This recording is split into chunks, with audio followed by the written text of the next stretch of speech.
Call to order the meeting at 4:04 p.m. And to start off, we're going to start with the Pledge of Allegiance. If we could please stand.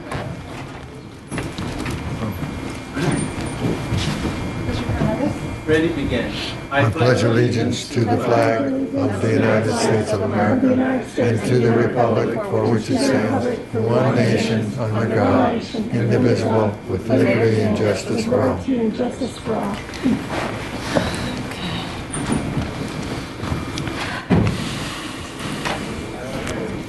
Next item, roll call.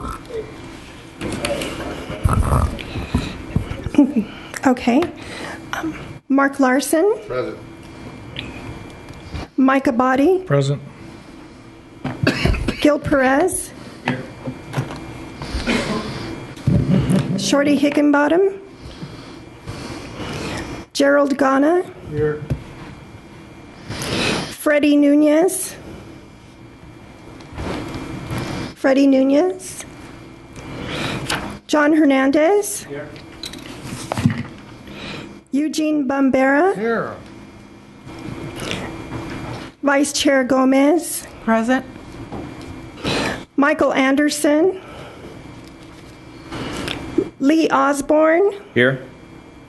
Mark Weber. Present. Richard McNicky. Present. Eduardo Garcia. Lupe Ramos Watson. Becky Broughton. Patricia Celia. Stephen Bayard. Here. Paul Gibson. Here. Thank you. We'll continue with We item. have a quorum with 11. Thank you very much, Rosa Maria. We'll continue with item number 2, approval of minutes of July 1st, 2013. Are there any corrections or any comments regarding the minutes before we have a motion for approval? One comment, I think the attendance, as I recall, looked like it had a double entry. Let me see if it did. Maybe it didn't. Yes, it showed members present and members absent, and it showed Eduardo Garcia in both categories. And he wasn't there. And so I think it needs to strike Eduardo Garcia from the members present and leave him in the members absent category. And then, if other than that, I would make a motion to approve the minutes as amended, if there's not any other amendments. Second. So moved by Mr. Perez. No Central, Rosa Maria. All those in favor? Aye. Aye. Any opposing or abstentions? Abstention. Mr. Abadi is abstaining. No Central?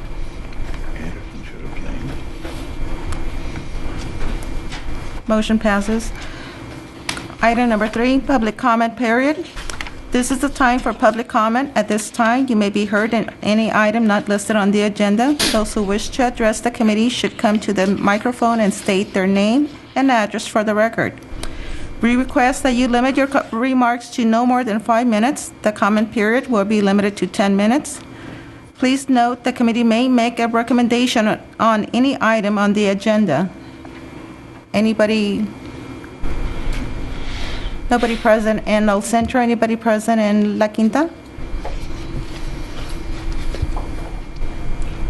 There are no public members of the public here, other than Mrs. Bayard. Okay. We'll close public comment period. Now moving on to action items, we move to item number 4, which is the CV Bank 4 Edition MWA Amendment Number 1 with Mr. Tom King. I believe he's in La Quinta. Good afternoon. My name is Tom King. I'd like to thank the ECAC members for coming to the meeting tonight because we have a couple of items that couldn't wait until September. They're critical items, and I do appreciate you coming down to listen to me and to vote on them. First one is the amendment number 1 to the major work authorization, Coachella Valley Substation Bank, number 4 addition. What you're seeing on the screen right now is a simplified view of the substation from above. The Avenue 52 would be on the right side, adjacent to the 92 kV switch yard. There's also a 161 kV yard that has bank 3 in it that feeds into the 92, and then the 230 kV yard that has 3 transformers, bank 1, bank 2, and bank 4. We have a number of projects over the last couple of years that have referenced the Coachella Valley switching station, and so I wanted to kind of step you through it so that you weren't confused and thought that perhaps we were bringing the same project to you multiple times. We're trying to be as clear as we can, and there have been a couple of MWAs. So this is the first one that gives you an overview of the substation. Those boxes in there are the breakers in the 92 kV switchyard and the 230 kV switchyard. The lines represent the bus work in each cases, and the banks, of course, represent the transformers.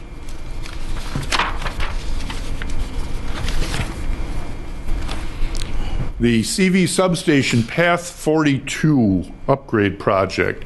That's a transmission project at 230 kV that starts here at Coachella Valley substation and involves the 230 kV bus, which we have outlined in red, and proceeds over to Edison's territory, landing in Mirage. And they're upgrading their system between Mirage and Devers, and that will allow us to take more energy out of the Imperial Irrigation District that was provided by the solar and the geothermal plants down in Imperial Valley. Also, this project has some breakers that got installed in a RAS, what we call a RAS scheme. It's a remedial action scheme that involves calibrating relays. This project's going to wrap up around the April time period in 2014. It involves only the 230 kV portion of the substation. We're converting it from what you may have heard called a ring bus and going to a breaker and a half scheme. And it's a little more reliability. Quite a substantial amount of reliability is actually, because if you lose a breaker in a ring bus, you can be in trouble as soon as you lose the second breaker. You could lose power to the whole station. Breaker and a half allows you to do a little more maintenance work. It will also split the banks 1 and 2 that are currently paralleled, and you'll see that in a later slide. And it adds a capacitor bank.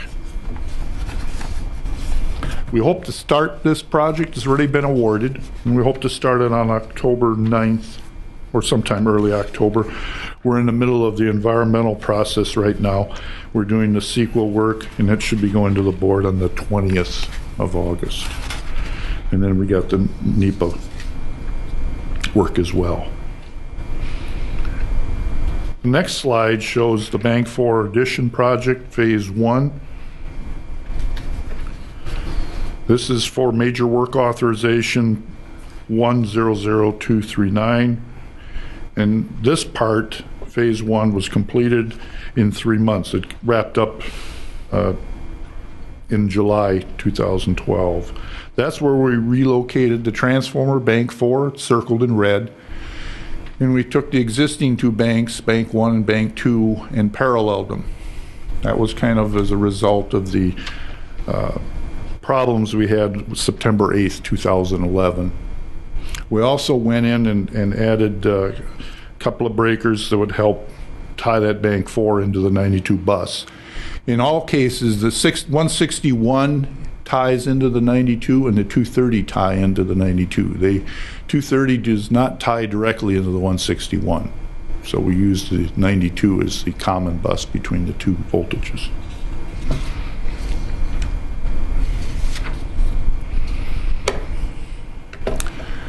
This was an emergency project at CV substation. It was not didn't require a major work authorization because it could be done for around $125,000. It was planned originally for phase 2, and when we started looking at it, we discovered we had an overload issue, and since we couldn't get it done because of the budgetary constraints on phase 2, we did the work ahead of time. and we did it to meet the in-service for this summer. I have a question on that. Was that Okay. project approved as phase one or as a separate This- emergency? This project was considered, in this case, it's not in this amendment, it was a standalone minor project. Said that. What you're looking at is a replacement of the 92 kV north bus and south bus for the breaker and a half scheme. We actually doubled the size of the wire capacity, and we had to do it before this summer because we were concerned about overloading that bus. But you may have heard about this project.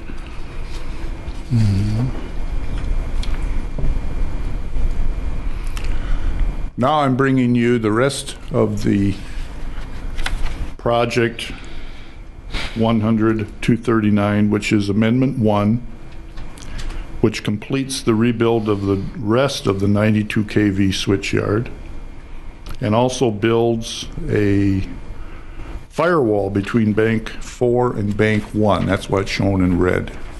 That's a blast wall in case a transformer failure won't take out the adjacent transformer. We're going to upgrade the 92 kV switchyard equipment by installing a minimum of 2,000 amp breakers. Right now there's some that are 1,600. There are some that will be 3,000. We're going to replace some of the 2,000 amp with 3,000 amp and move them around depending on what lines or what devices they connect to. And we'll redo the bus work between the north and south bus.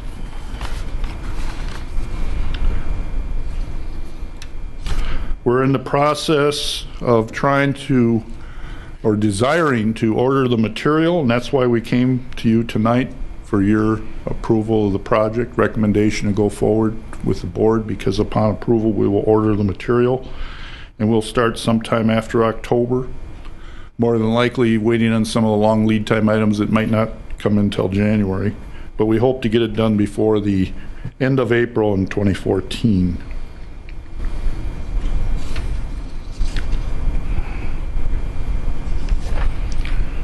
Included in this phase 2 is a cost overrun of $608,000 that occurred in phase 1.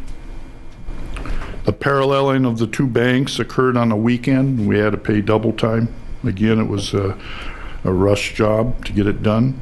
We had change orders on the civil work. Because we had multiple operations and construction going on at the same time, we ran into some problems with the concrete construction workers getting in the way of the people that were bringing the transformer in. So they had to demob and then remob and come back in later. We also had some issues with, once the transformer was moved in, there was a leak, oil leak, and then it contaminated the earth, so we had to excavate some of the earth and move that out. We had to redo the fence, enlarge the fenced-in area. So we did have an overrun on phase 1, and we're picking that overrun up, that $608,000 that you see on phase 1 cost overrun is being rolled into phase 2 under the amendment for you to approve tonight. We'll also have a 10% contingency only on the phase 2 estimated costs. So that's why you see the $1.4 million plus $143,000 on the contingency.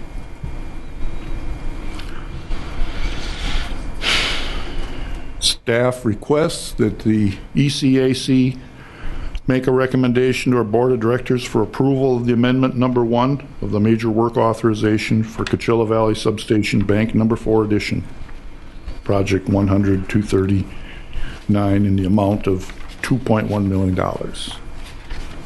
Are there any questions? Any questions here in El Centro? Okay, this is Bayard in La Quinta. On that, Tom, you mentioned a seal leak and mitigation. Was that caused by IID or the contractors, or was that a seal inside of a major piece of equipment? The transformer, in order to relocate it from Dixieland up to CV sub had to be disassembled. And the actual seal was repaired by that moving company, but the oil lost and spill on the ground had to be taken care of by IID.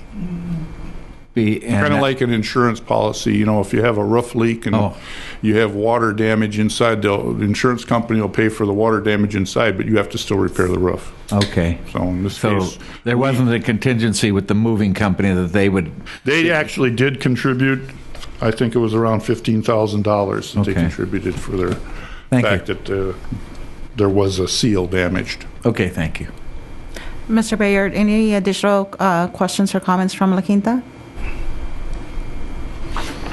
Mr. Osborne has one.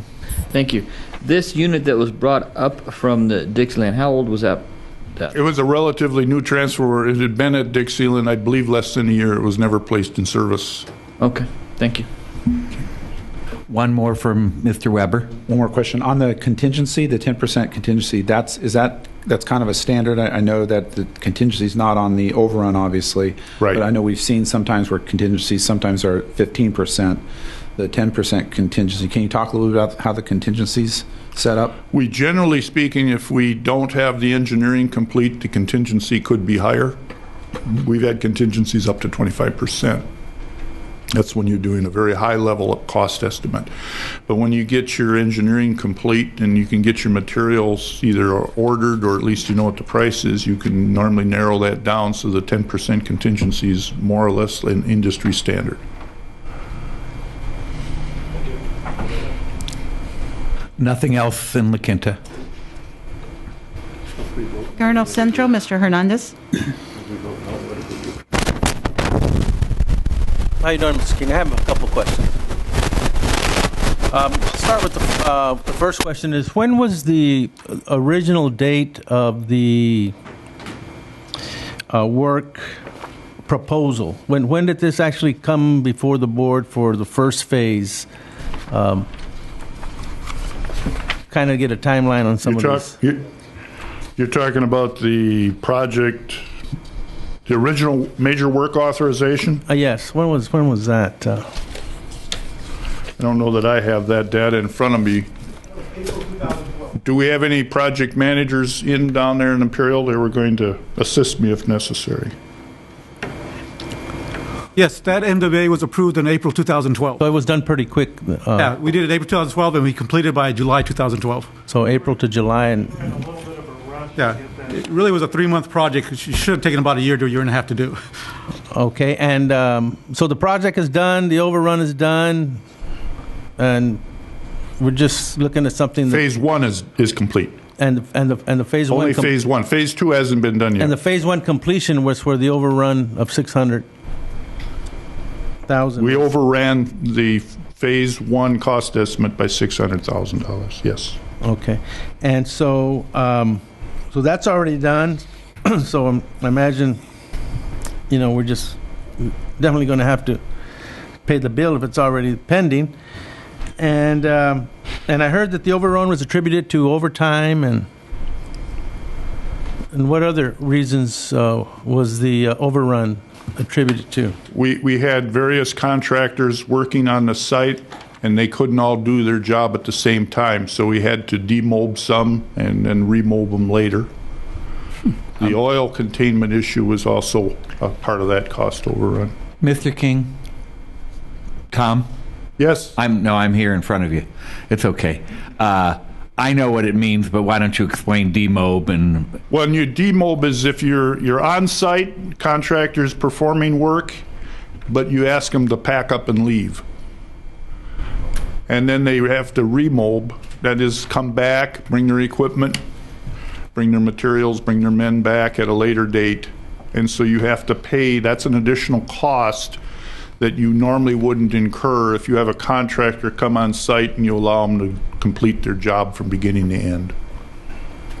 So with the timeline being in April of 2012 and the part 1 of this authorization that was completed with an overrun, and there's a phase 2 that was also part of this authorization, Why was it over 1 year before it came, before the ECAC or the board? What was that reason? I'm kind of wondering. Well, this portion has not been worked yet. This is work that's being proposed. We can only do a certain amount of work during the off time. In other words, we can't do this work during the summer heat. We also can't do it when certain other transmission facilities are out of service. And so there's only select times that we can perform this work. Okay. This is a very large job, and it was intended to be done at more than one step.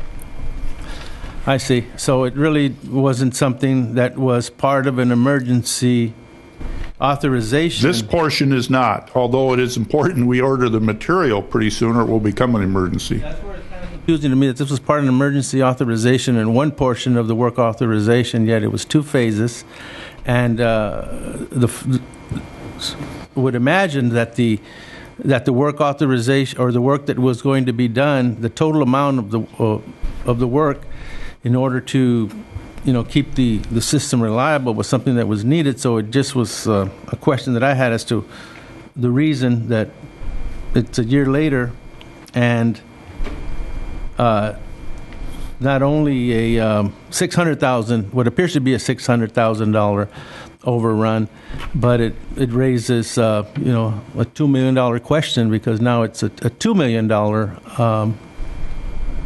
increase over what the original proposal was. So it kind of makes me wonder as to whether or not there's a piece of this that I'm not getting in order to be able to understand it. But since I don't understand it enough to see what that piece is, it just kind of keeps that $2 million question open in my mind. And knowing that it went before the board, and knowing that it should have come here prior to going to the board, and then it came back to us again, it's going back to the board, it kind of makes me wonder as to why. And Well, let me see if I can clarify it a little bit for you. The phase 1 work was originally estimated to be somewhere less, I think maybe around $500,000, let's say. And we did overrun that by $600,000. Now, this phase of the project is scheduled for this winter. That project, the prior project, was done last year. And we had to do an emergency work this spring because we discovered that the north and south 92 kV bus, which I showed right here, whoops, too far.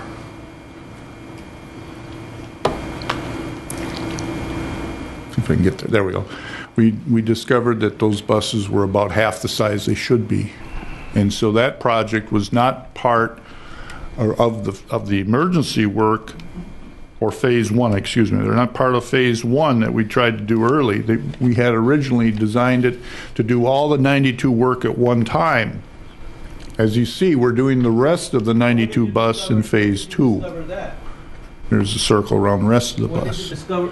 We felt it was the safest thing in order not to have either the bus fail and have an outage, or to at least damage something, because we'd be seriously overloading it under certain N-1 contingencies, if you know what I'm talking about there. Normal -1 device can put you in what we call an N-1 contingency.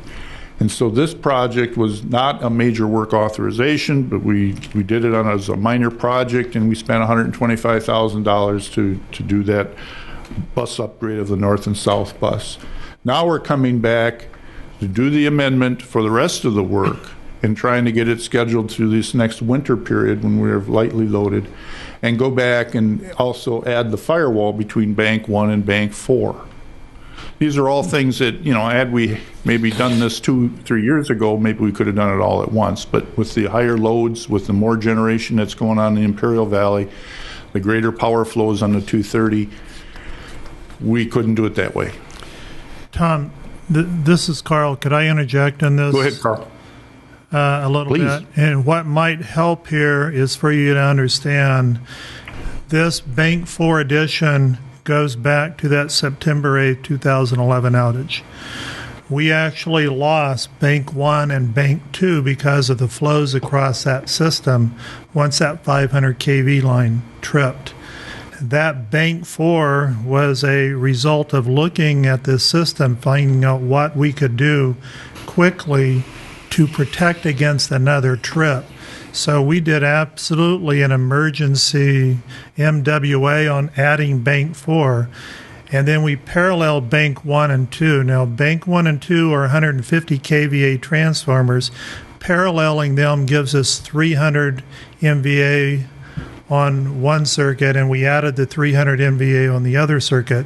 So we, in effect, doubled our capacity to pass energy across that KNKS line in case we had another outage. The rest of this work was after the fact. We didn't have time because of the speed prior to the summer times that we were moving to get that Bank 4 in.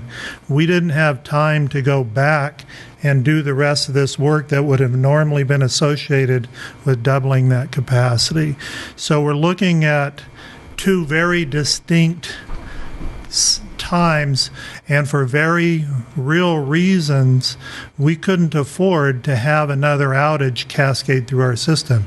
And to show you what actually happened by adding Bank 4, in September 25th, 2012, that same 500 kV line relayed again, and our system actually held this time, and we didn't cascade that outage through. Now with this increased capacity, we need to go back and finish the 92 kV side of this. So that's really what we're doing here. This was really a very rushed job, and it all had to do with that outage. I understand the need, and I agree with it, and I understand the numbers. But what I don't understand is that if you have a budgetary process and you have money set aside for these things that you're going to do, then when you come back and you come in with overruns or something that you're planning on now that you need an additional $2 million in the middle of a budget cycle, then it raises questions as to whether it's poor planning or incompetence. So I hate to say that, but it strikes in my mind that perhaps somebody didn't want to say it, but I've heard it.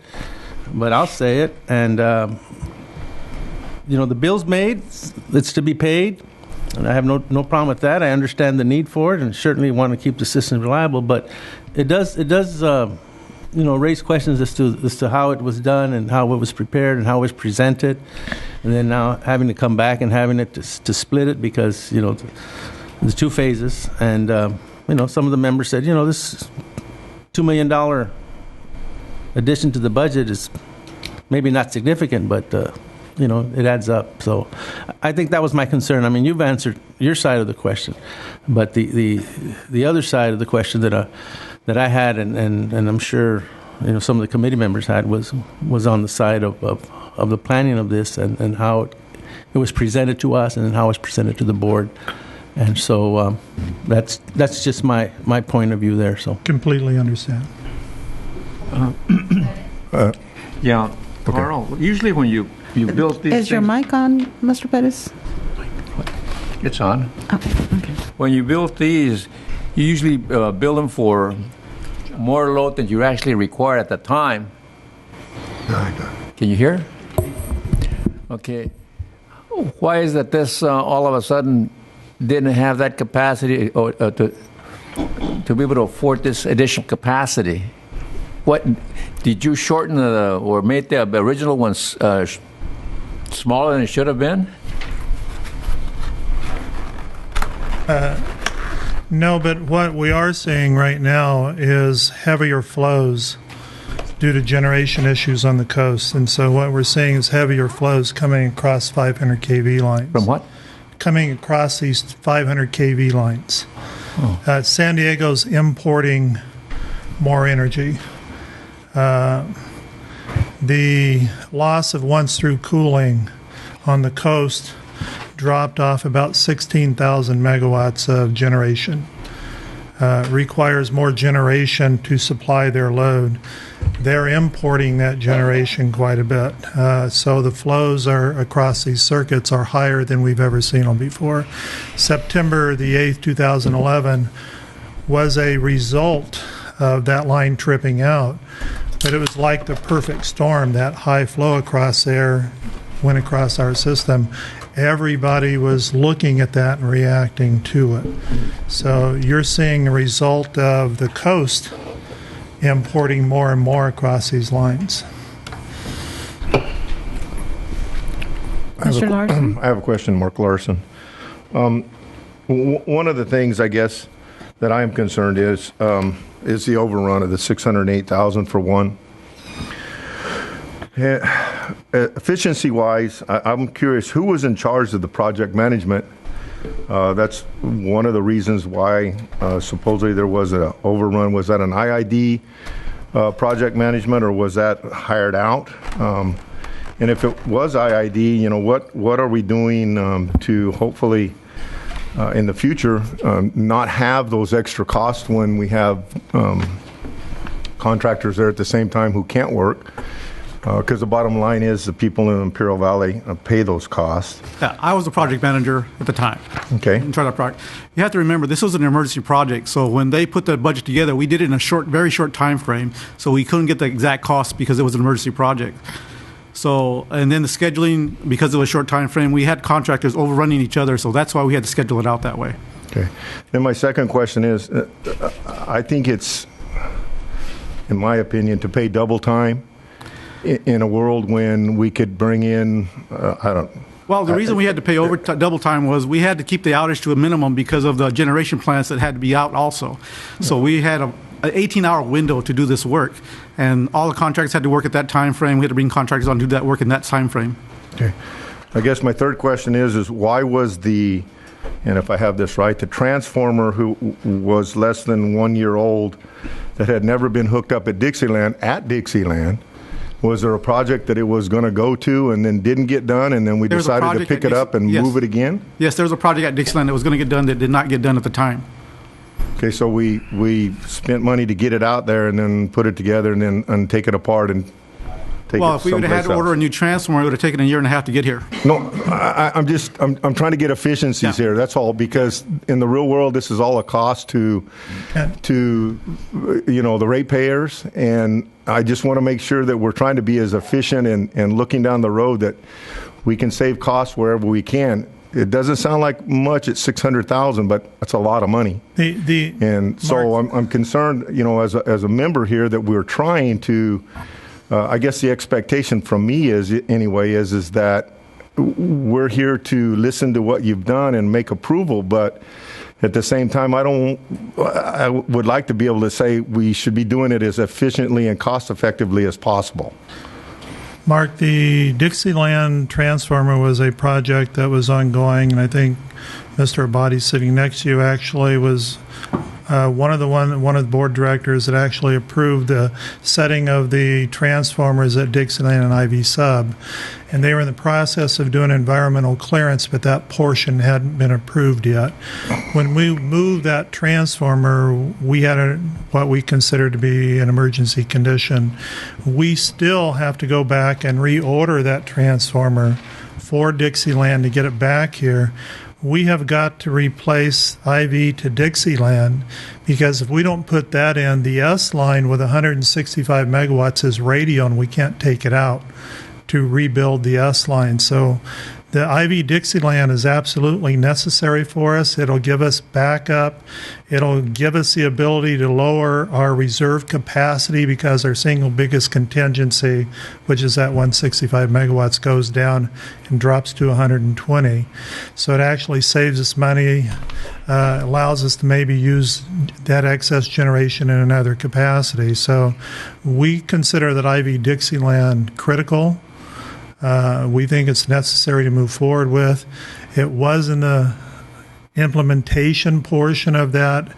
It didn't get completed because we moved the transformer here. I'm just asking, Carl, that we look at our efficiency as all that multiple times that we do, less steps is sometimes the cheaper way to go. And I'm just Completely agree. The planning process is critical to us. We're trying to get out in front of that, to get out in front of this capital build out. We're working in 5-year contingency plans to go out so we have time to manage that process. But in this instance, because of this outage, there were decisions made that we felt were necessary decisions to make, and it changed some of those plans. Okay. And then last question I have, this 125,000 that was extra in building up the 92 kV bus emergency system, what was 125,000 that you just did on a work order within the system? You didn't go out to? Is Yes. that a part of the 1.196 million added in somewhere there, or is really the project No, that's a 125,000 more? standalone project. But it still was a cost of this project, correct? Well, it's a cost I've identified for purposes of clarity that was completed at CV Sub. Okay, and then one last, I'm sorry. You said something about plus a firewall. Is that a cost that's in this That's in this financials amendment. now? Pardon me? Yes. Okay, thank you. Yes, that's that red line between Bank 1 and Bank 4. Okay. Mr. King, Michael Body here in El Centro. I think going forward, we're going to have these upgrades on whether it be on the 52 or Dixieland, was aware of the Dixieland, or whether it be an upgrade to Path 42, outside the strategic planning of the board. If there's any way you can show on your on the build that what projects are relative to each other, that we can understand why they're going. And then also, I had a question on the 92 kV.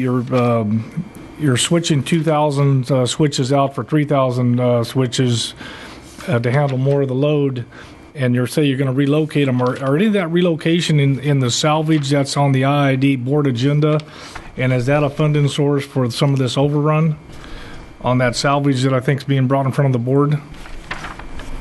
Or what happens? Depending on the condition of this, depending on the condition of the 1,600 amp breakers, they may be retained in our storage area over at the steam plant.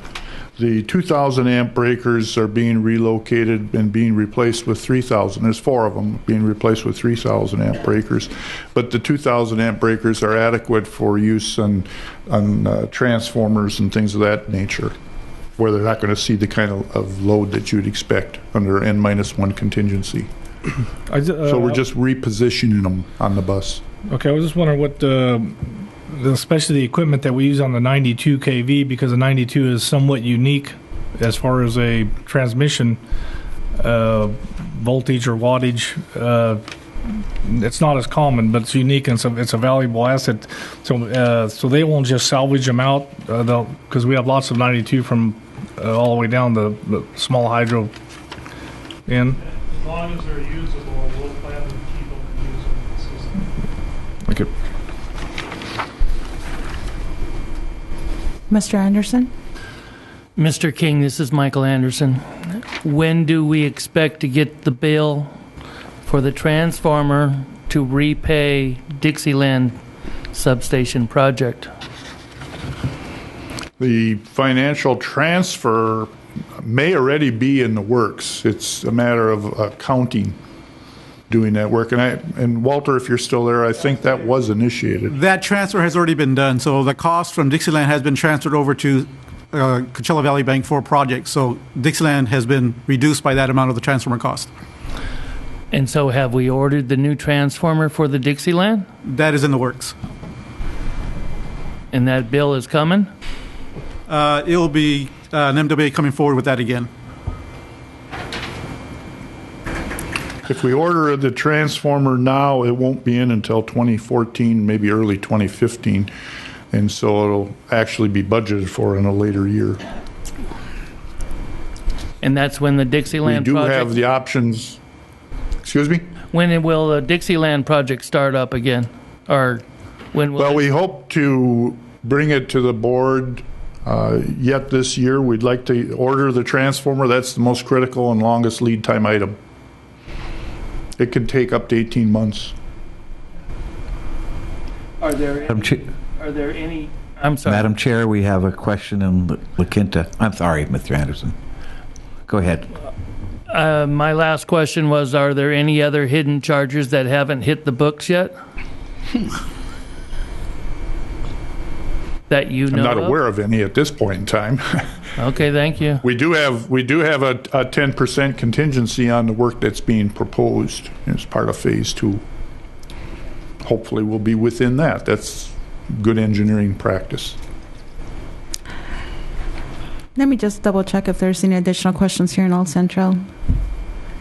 Mr. Hernandez, and then I'll go back to La Quinta, Mr. Bayard. Mr. Hernandez? On page 2 of the,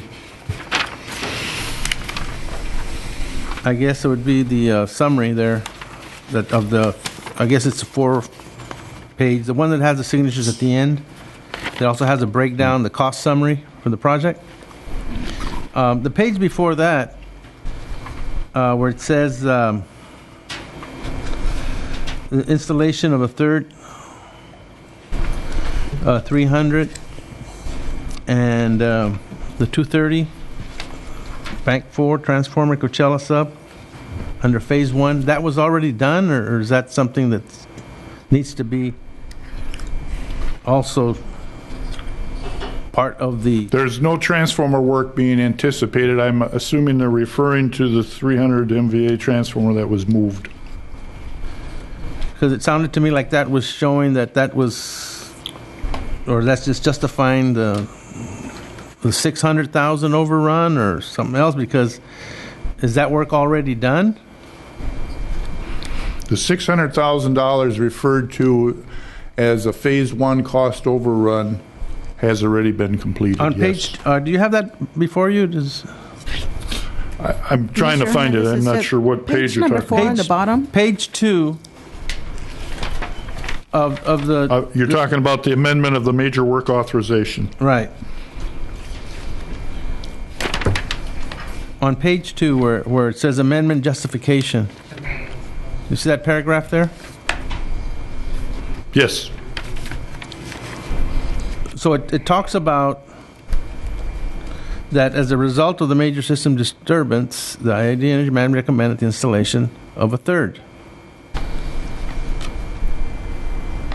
So is that already done? Yes. That's already done, okay. The first paragraph and the second paragraph are both done. Okay. And then the last question I had was on the summary. I'm just curious, why would, I guess because of the transfer of the Dixie line. Under capital materials and equipment, it was 500,000. Yet the overhead was 700,000. So that kind of, just wondering why the overhead appears to be, such a large number, what that is.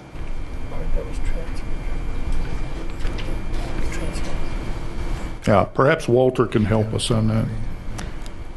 It's on page 3. The overhead's not just for material, it's also for all your labor overhead for ID and contractors. It's all that overhead also. It's all the overhead added together. It's all total. But your material transfers have set 3.1 million to the transfer. Or 3.0.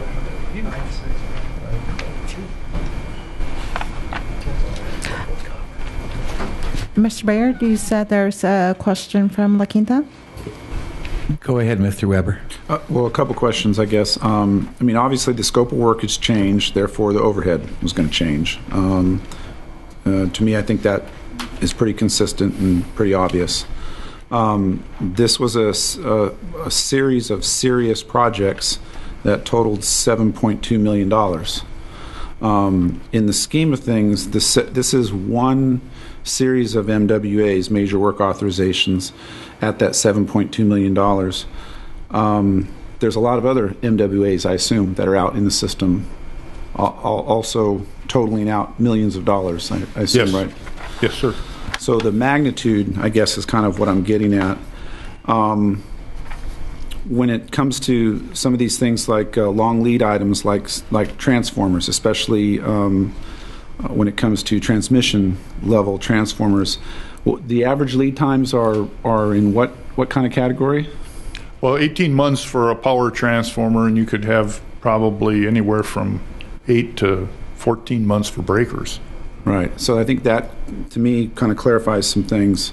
I guess I'm kind of going through and kind of summarizing in my head, and vocally, obviously, what some of the concerns have been or comments. It kind of worries me, though, a little bit when we also don't forget that La Quinta, and the Coachella Valley are 60% of the ratepayers and the electrical load up here. So La Quinta is also, ratepayers are also obviously absorbing any costs associated with any of this. And I guess I'm bristling here when I hear some of the comments. When I hear a comment about incompetence, I think we have to be really cautious what kind of language we throw around. If any of the ECAC members have some, I guess what I would call inside information, I'd love to hear it. But I bristle when some people use language that it goes unsupported. So I guess I would like to just obviously put that on the record that it concerns me. And then, just remind everybody, not only here in the audience and in the ECAC, but, anybody listening, I guess, on TV or whatever, is that, the utility from what I've seen in the 10 years that I've been around has been, operates pretty well and pretty efficiently. And, it still is one of the low-cost providers of utilities in California, which is saying something. So it just really kind of worries me a little bit. The direction, I guess, of some of this. If somebody's got some inside knowledge on some things, let's hear it. But otherwise, I'd like to see us move on. That was my comments. If there's no additional comments or questions, this is an action item. So I do need a recommendation. Member Bayard makes the motion as written to approve the major work authorization project. I need a I'll second that motion.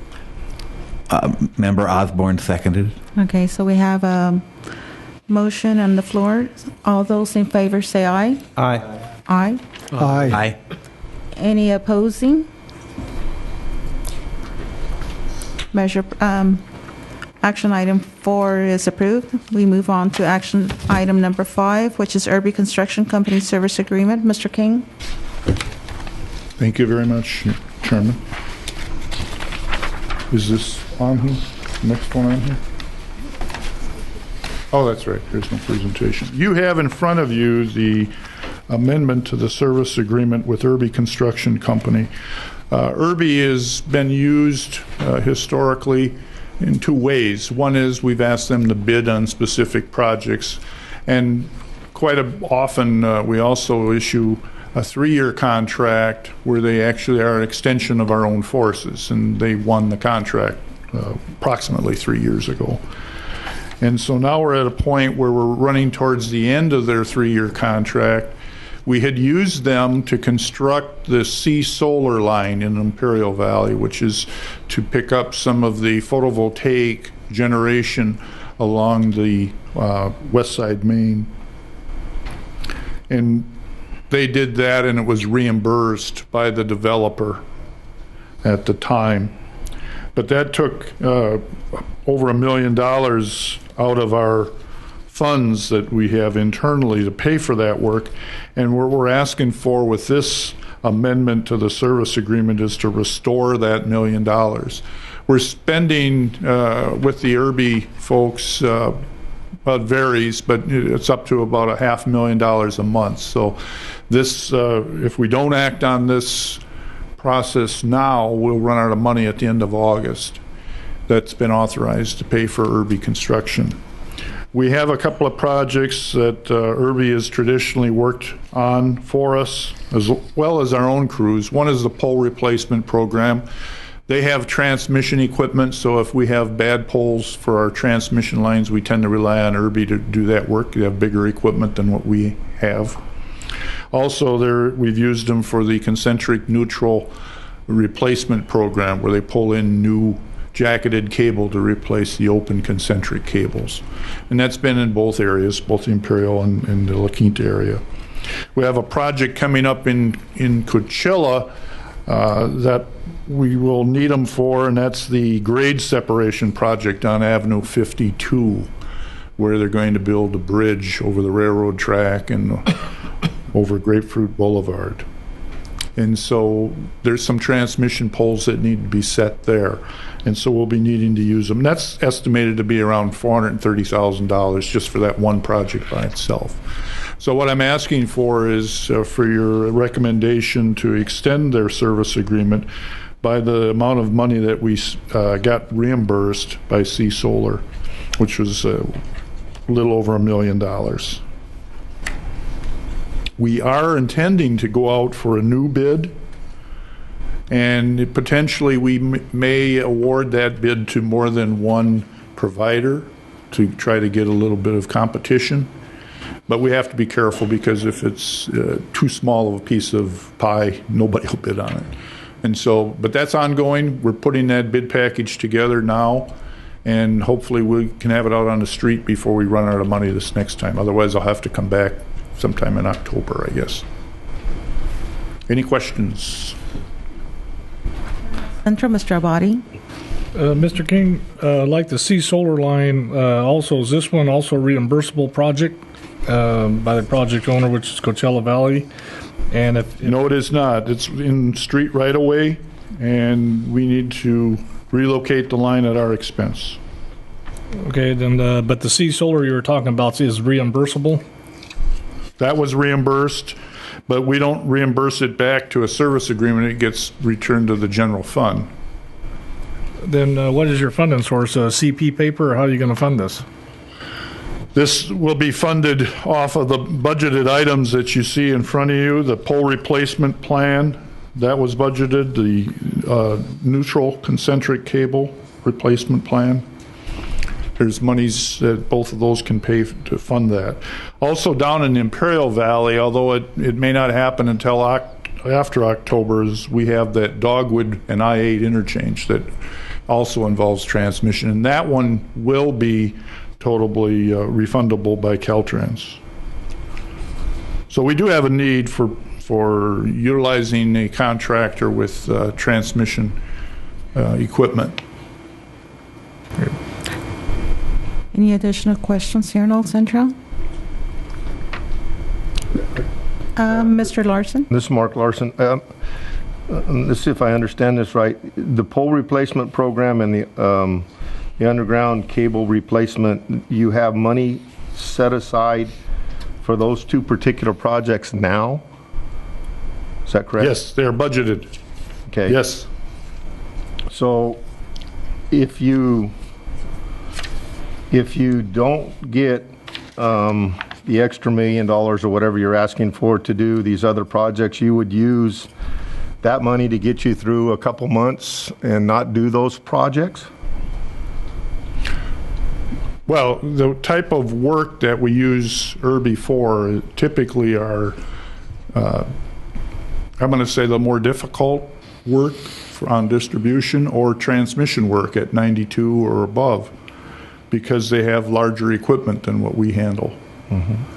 And so we have money placed in the pole replacement program budget, and we have money in the neutral cable replacement program that we can draw from that will allow us to pay the IRB bill, assuming they work on those projects. Now, if there's other projects we want them to work on, then we'll have to transfer the monies. Okay, and then the $430,000 for the Avenue 52 grade separation, that's money you need also that wasn't that figured in? That money was also budgeted, I believe, yes. Oh, okay. All right, thank you. Mr. Hernandez? I have a comment, and the comment is I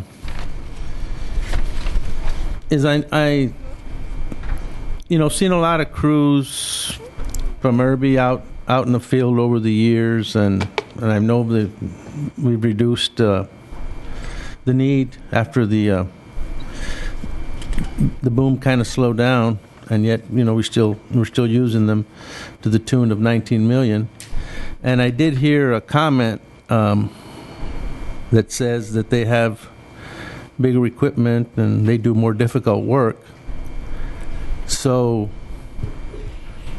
I don't know what it means to the rest of you, but to me it means that we need to look forward and perhaps train staff and people to be able to do the most difficult tasks within our system. So that's just what I get out of this. And then the other thing is that the 430 appears to be out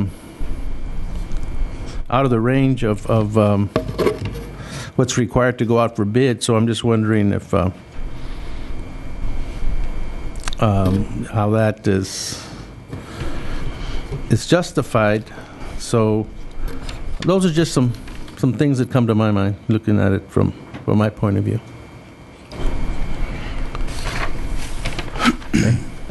Thank you. Mr. Hernandez, let me address one of those issues. Mr. King and I have been talking about this, and we happen to agree with you. Some of the work that Irby does now is stuff that our own crews don't do, but they used to do, and now we no longer have the equipment to do it. Our intention is to get our crews back into transmission work and not just be solely dependent on a contractor to do that. That'll take some time because we're going to have to purchase equipment, recertify our people for that type of work. There are issues that I'll be talking about that we might even be getting into the 500 kV business, so we're going to have to look at how we get our people up into operating and maintaining 500 kV lines. But that's going to take us some time to get there. And so, Tom, you may want to comment on that, but that is a conversation we've been having. How do we get our guys? And then how do we use the contractor as an overflow type condition, not necessarily as a regular part of our workforce?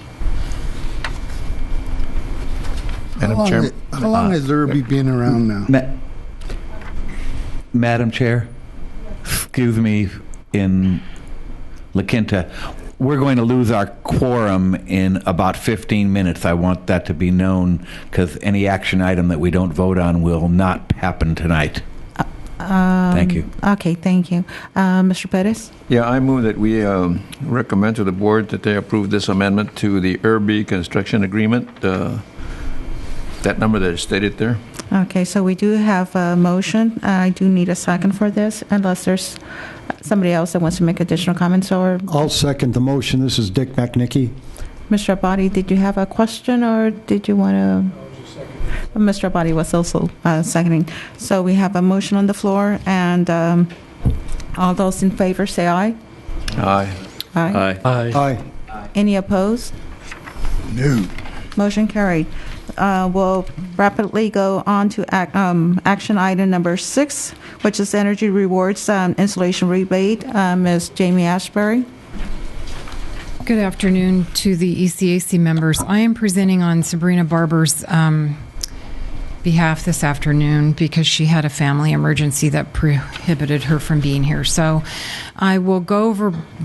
I'm a little... There we go. Are we having some technical difficulties? Okay. I wanted to give the board, the committee, a little bit of background.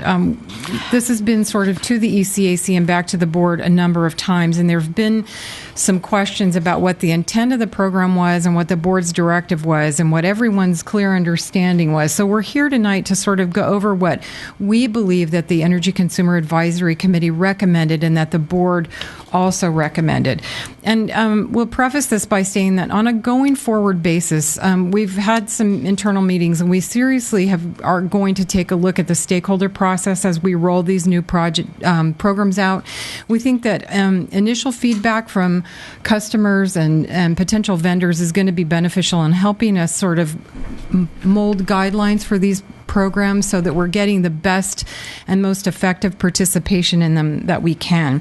But we'll just go over this briefly, and I will answer whatever questions that I can, and we'll certainly take the remainder of them back. Recently approved modifications were a maximum existing insulation level is R9 or as equal to or less than R11, and the current minimum efficiency required by Title 24 is R38.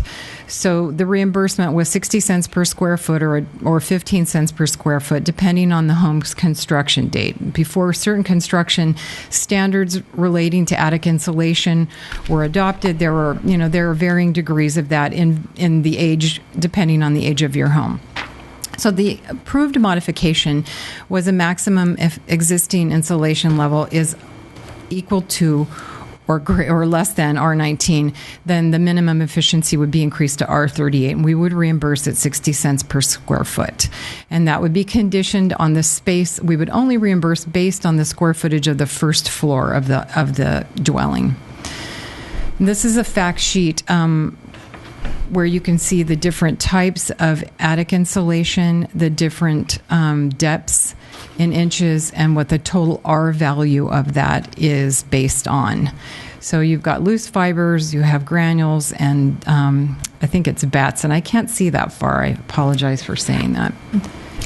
So what we've done is they've overviewed the qualifying requirements for the insulation rebates. They took an update to the board on June 11th. There were some stakeholder comments and concerns, so they came back to the ECAC. They modified the requirements for the program.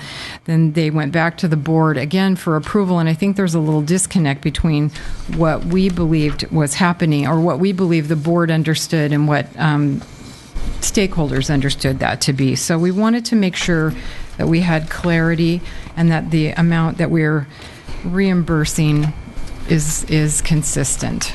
So with that, we'll go to this fact sheet. I think the one that's the most of most interest is the cellulose. Marissa, did you want to add anything to that? You good with that? Okay. So we wanted to make sure that what you see here, that you were aware of what the district was looking to reimburse, and these are the new program requirements. The concern I think that staff had was the cellulose seems to be a little bit of a hot button because it is different in terms of its R factor, and increasing it by a certain amount doesn't necessarily gain the same efficiencies that does the other. So we would be willing to discuss that or take any questions that you may have. Again, Sabrina is the person most knowledgeable about this, so we'd be happy to take any questions that I can answer back to her for further clarity. Any questions here in El Centro? Mr. Hernandez? Yeah, we had a lengthy discussion on this in regards to the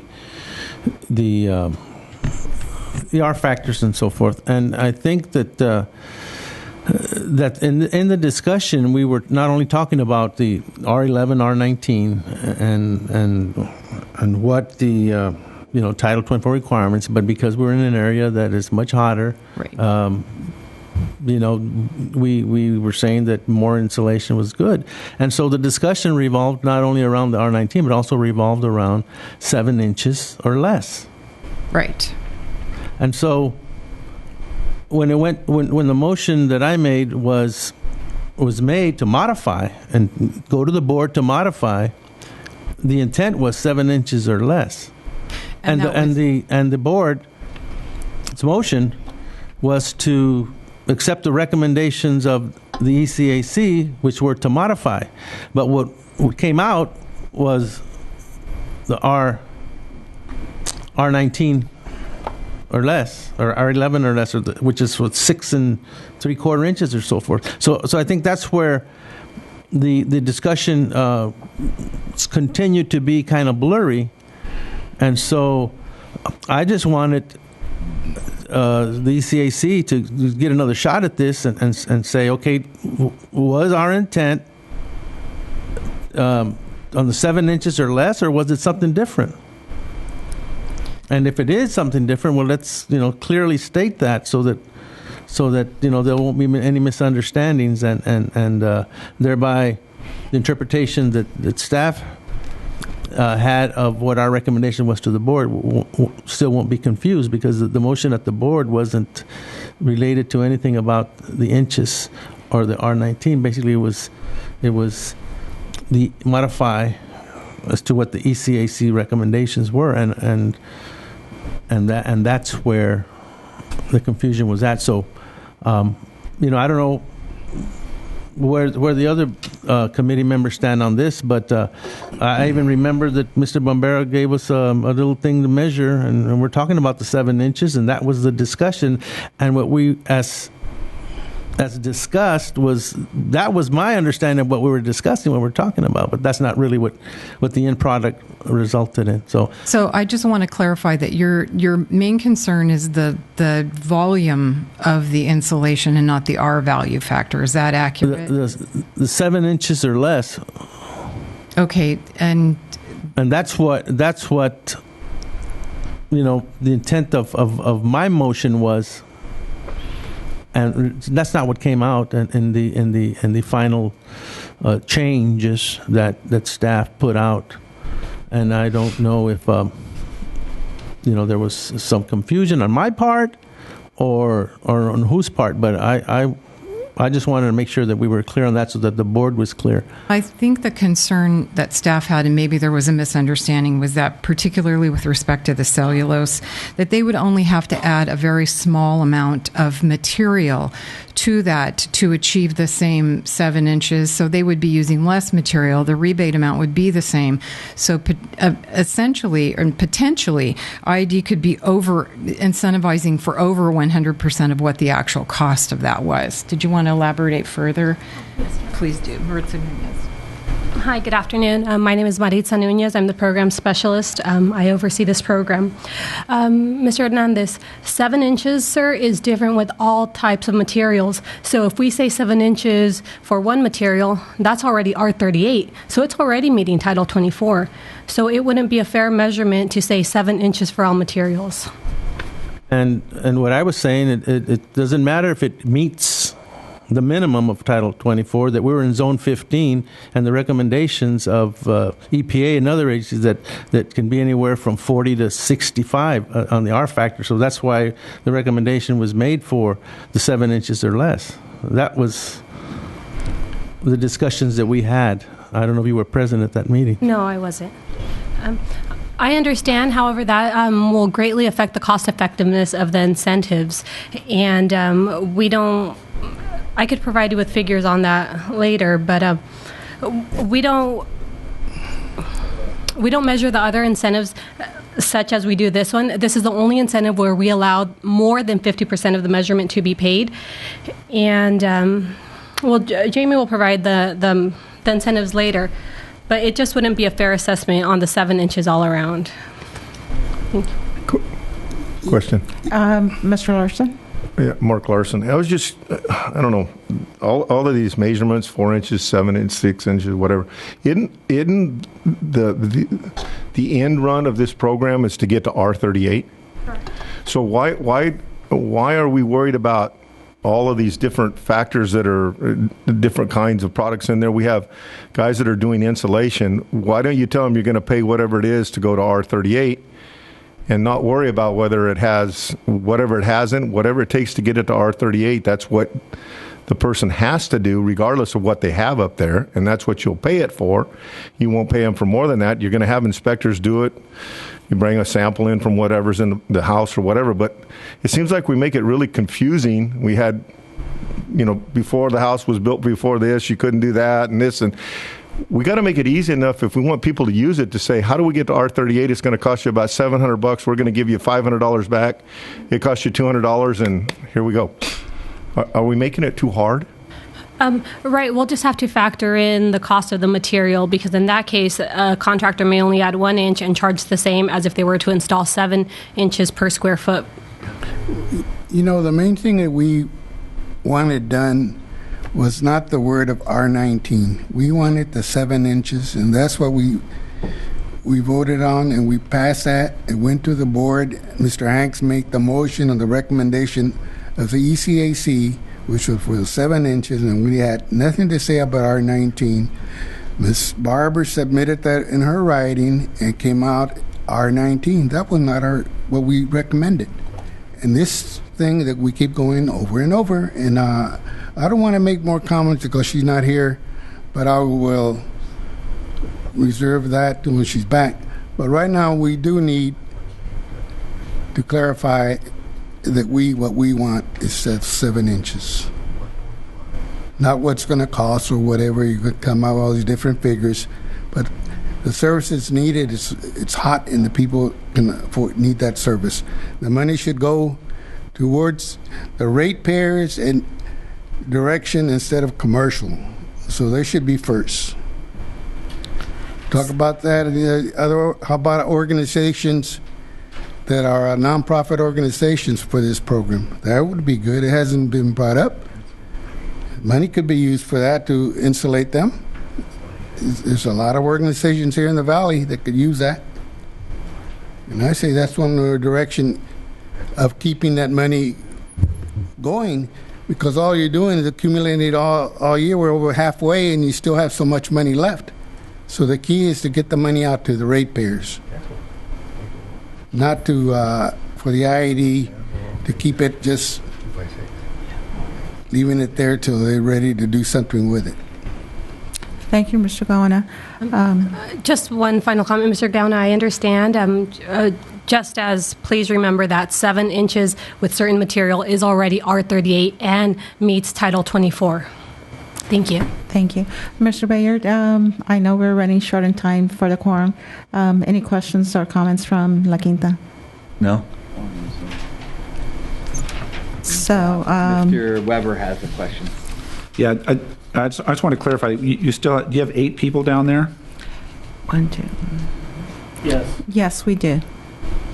Okay, so we've got 8 and we've got 4 up here, so we have 12. So we still have a quorum. I think we had some late arrivals down in Imperial. Yes, we Imperial did. that allowed us to. Yeah, so we're okay. We had one commissioner, I guess, or whatever we're called, depart. So we still have a quorum. My understanding is obviously well, maybe not obviously, is that the R factor is what's critical, and I agree that it's important to make it easy to understand for the customers, but the practitioners, the professionals, the folks at IAD that are running the program need to have the calculations and have the different factors for the different types of materials that change the depth of those materials being applied. So if there's a way to streamline it for the customer's perspective, I think that's great. R38 being the minimum for Title 24 new construction insulation, we should be incentivizing for at least that minimum for replacement or for upgrades to existing, and maybe incentivizing for higher than the R38. So if that's the intention of the other body, the other members of the ECAC, I think I agree with that. But we can't lose sight the measurement that we're trying to obtain is R38. The inches of whether it's lightweight granules, whether it's bad insulation, whether it's cellulose, is really immaterial. So that's number one. Number two, it again concerns me that when we talk about our ratepayers that we don't include the commercial side, because commercial and industrial loads help us keep our rates low for our residential. So as ECAC members, I think it's always important to keep that in mind. Being able to serve one customer with a number of kilowatts and kW demand at 1 meter is much more cost effective than serving thousands at thousands of meters. And so when we talk about rebates and we're talking about philosophy of rebates, which is really a different topic than what we're considering into this item, maybe we should bring that up and have a lengthy conversation about that. So those are the comments that I had. Thanks. Thank you. Any additional questions or comments from La Quinta, Mr. Bayard? None other in this area. Okay, so this is an action item. Staff is seeking clarification from the ECAC so that we can take it back with a clear recommendation to the board. So, Mr. Hernandez, your recommendation or your request is, if you restate it, please. My motion still My motion still stands as I made it, which was 7 inches or less of insulation. That would be my motion. But your recommendation is to reach what level?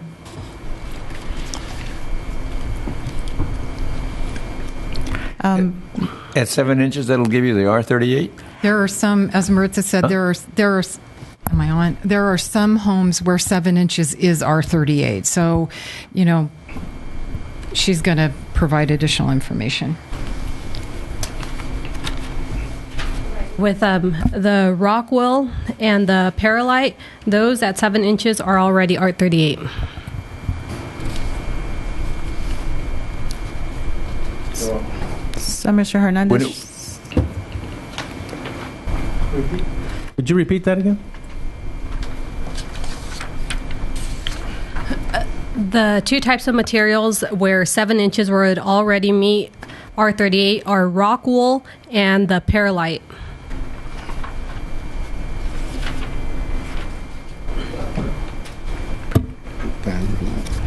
Just for clarification, that it doesn't include vermiculite? Yes, it does. So it would be a granules? Vermiculite or Paralite. Okay. So that would be granules? Then no. Sorry. Mr. Bayard, go ahead. Yeah. Yes. I'll second that motion as it's been restated. So we have a motion on the floor. All those in favor say aye. Aye. Aye. Aye. Any opposed? None here. Any abstentions? Motion carried. We'll continue to item number 7, which is energy rewards, new incentive levels. Ms. Jamie Asbury again, please.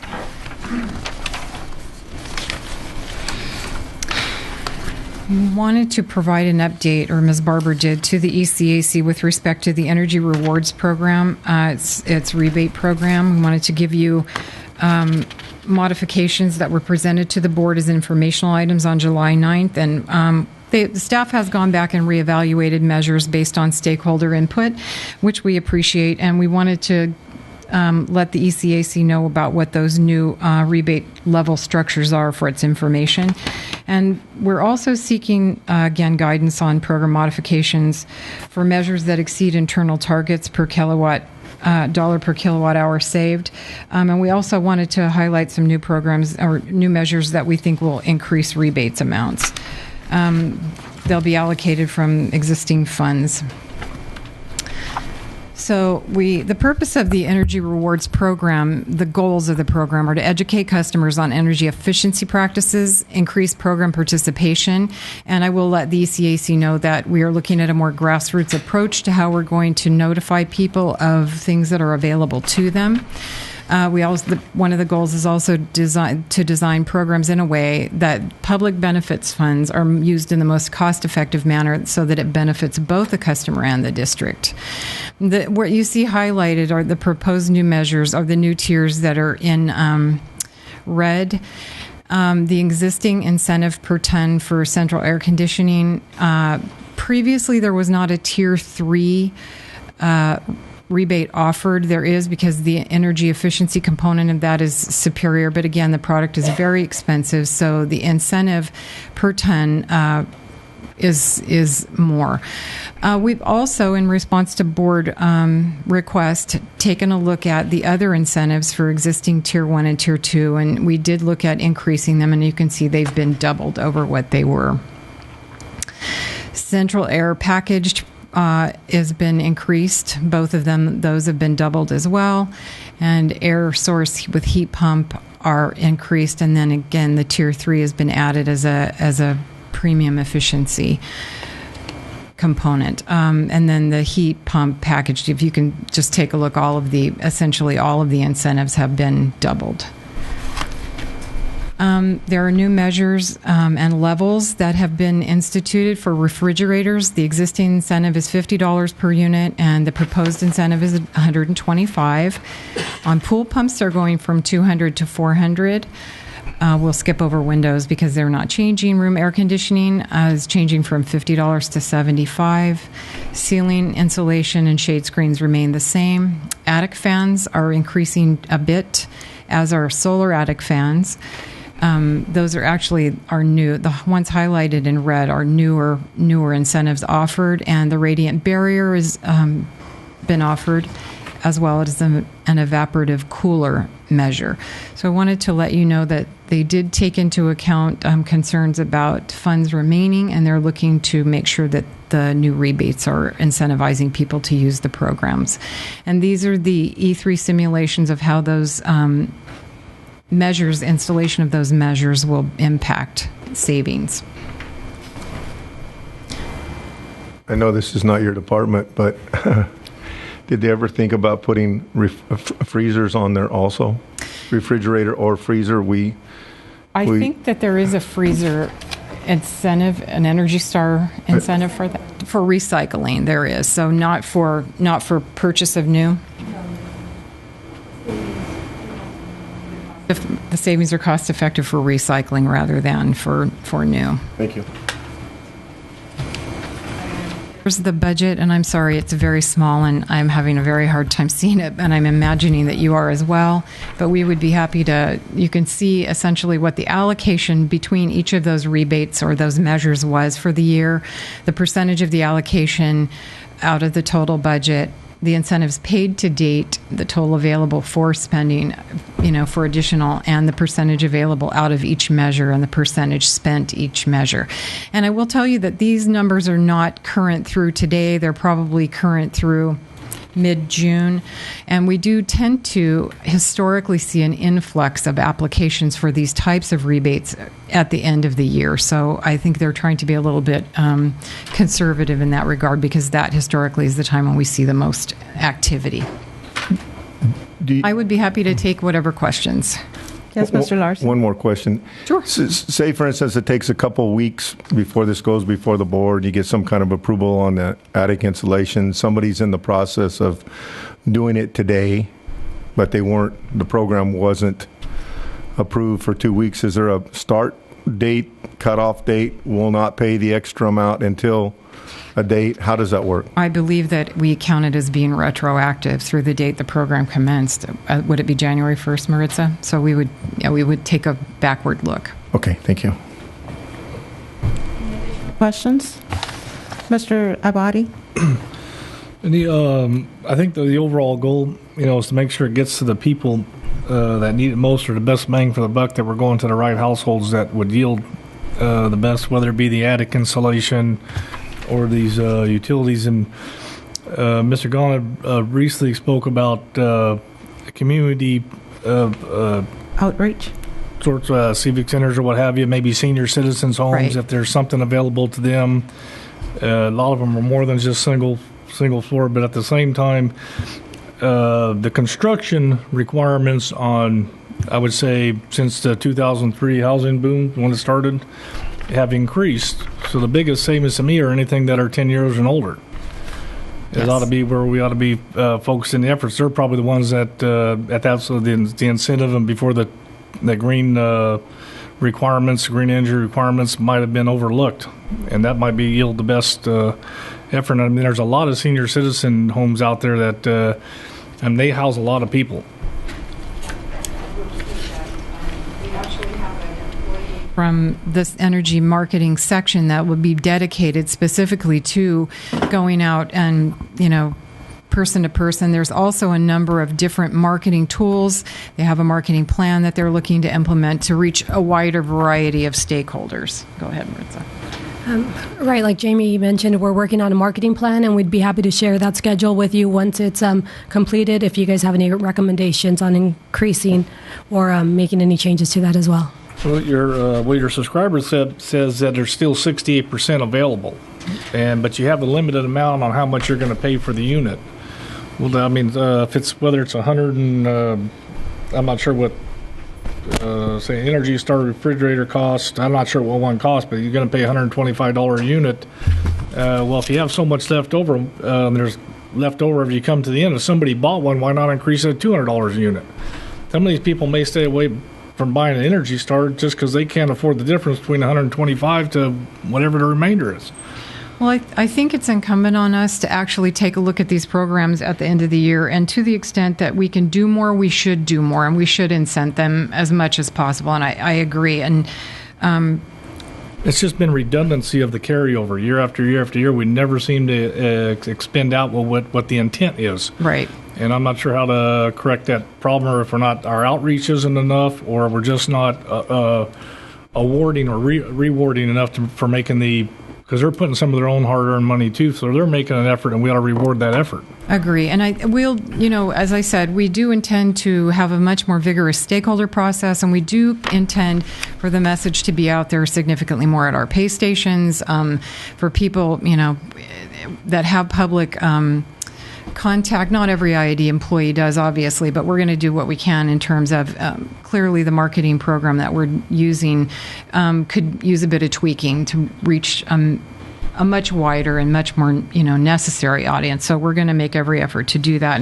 and we will absolutely look at these. And toward the end of the year, if we're not seeing, maybe we will go back and pro rata increase that amount, come and ask for authority to do that on a retroactive basis to make sure that those funds are used for what they were intended for. I think one of your best outreach will actually be when somebody's actually involved in this, and they say, someone was a pain at first, but I actually got 200 instead of 125.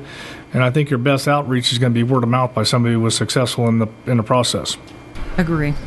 What company do you have that supposedly does this marketing and outreach for these programs? We don't currently have a company. We do that internally, Mr. Gano. You just send it. You don't do none of outreach of persons going to house to house or speaking to organizations and all this. We do. You just send it by the mail or whatever. We do have 2 marketing representatives that do speak at organizations whenever requested. But as I mentioned, we're working on that plan, and we're including those presentations in there. And we'll be happy to provide you with a schedule when that's complete. The other thing on this, where you have the $500 for the people, the highest amount for the people that can afford these big 5-ton units. You have 500, 200, and 290. Why not everybody 500? The people, only so many people can afford those big 7-ton air conditioners. What about the other ones, the lower income that can't afford that? Why not give them the benefit of getting the same? It should be distributed equally. Well, I think if it's and wait a minute, I'm gonna figure. And then these other figures, I don't know how you guys came up. Who did it? Did Sabrina do it, or do you have your Sabrina and her staff to make these recommendations from 100 to 200 or 145 to 290? Who decides that? Is it our decision that we agree with you guys, or can we shoot it down and make our own? I believe that the reason that the incentives are proposed the way they are is in relation to the level of efficiency that particular piece of equipment will. It's the direct result of the increase in efficiency. It's not linear across the levels of SEER. So if it's the desire of the ECAC that they be incentivized at the same level, and you want to make that recommendation, we'll certainly take that to the board and seek their guidance in that regard, or seek their approval of that. That would be good. Any additional questions, comments, Mr. Hernandez? Did you want to speak to that? On the rewards there, the window units, maybe they could take a look at the window units and perhaps have a different rebate for the amount of BTUs that the units have. Some people purchase 8,000, 15,000, up to 24,000 BTU units, and the cost basically doubles the higher you go for an AC that's going to refrigerate one room as opposed to 2 or 3 rooms. So maybe you might take a look at that and see if maybe you could do a scale. And there's the skylights or the tube lights that are are starting to be used also. There could be rebates on that because you put the skylights or the tube lights, and that cuts down on your power consumption. The solar tubes? Yeah, solar, I guess it's just direct light. Those are not included in there. And I agree that that the word needs to get out to the people in a more user-friendly manner. I didn't pay too much attention to my power bills or to that insert until I actually got on this board. So I imagine that your average ratepayer wants to see how expensive their power bill was this month and tosses the insert. And so perhaps, it might take a look at that and find some creative ways to make those utility bills a little bit more user-friendly in terms of having information on them that draws the attention of the ratepayer right on the bill itself, the front or back, maybe restructuring it, looking at it somewhere where it ties in to the usage, because we're trying to do this energy efficiency throughout our community, and it just so happens that we're set in our behaviors, our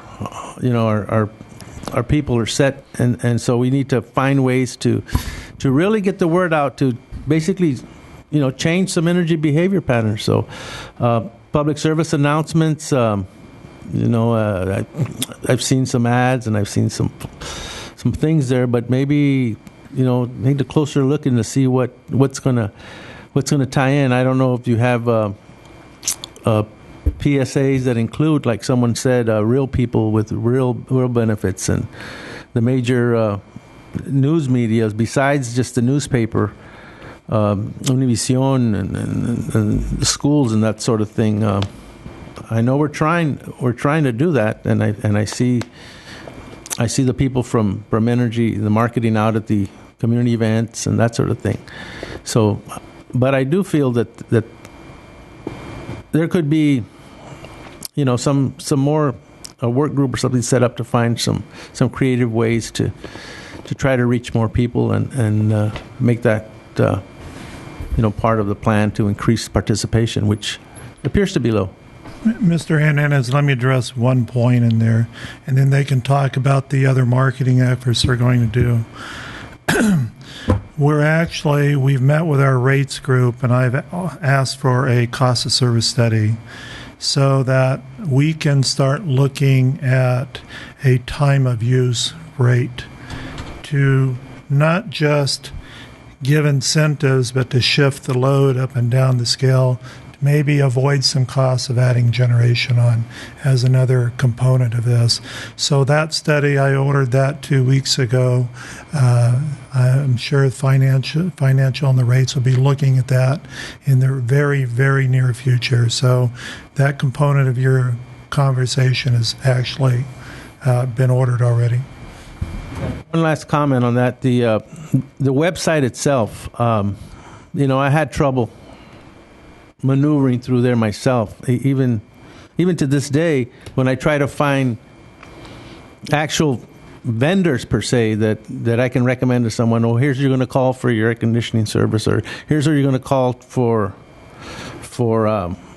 your screens or that sort of thing. Yes, we have the general number, the IED general number, which is kind of like a clearinghouse, and they refer you out to the other numbers. But if we had somehow links to the actual people that are doing the service, the vendors, that might help in terms of the ratepayer actually talking to someone that's going to talk to them about their particular request. Because I've made calls for other people, and basically they say, "This is the number you want to call," or that sort of thing. But on the website itself, there could be some links there, or some things that might be a little more user friendly. That's my point of view. Well, I did want to let you know that one of the outreach efforts that the district or that section is doing is to send, as a consumer, if someone came to my front door that was not wearing an IID shirt and said, hey, I have this awesome program for you, IID will do it for free or they'll pay you, I would kindly close the door. And so I think it's important that we get the word out there by IID employees. And in our effort to do that, Ruben Cazares and the Energy Management Group will be going door to door, and we're going to start that campaign. If it's door hangers with a contact number, we'll start at that level, and we'll certainly do as much outreach in terms of nonprofits and all of the things that the ECA has suggested, because the purpose of this is public benefits, and we certainly want to further that. I did want to get some direction from the ECAC, though, with respect to the air conditioning, the incentives. Are we just looking to have one tier?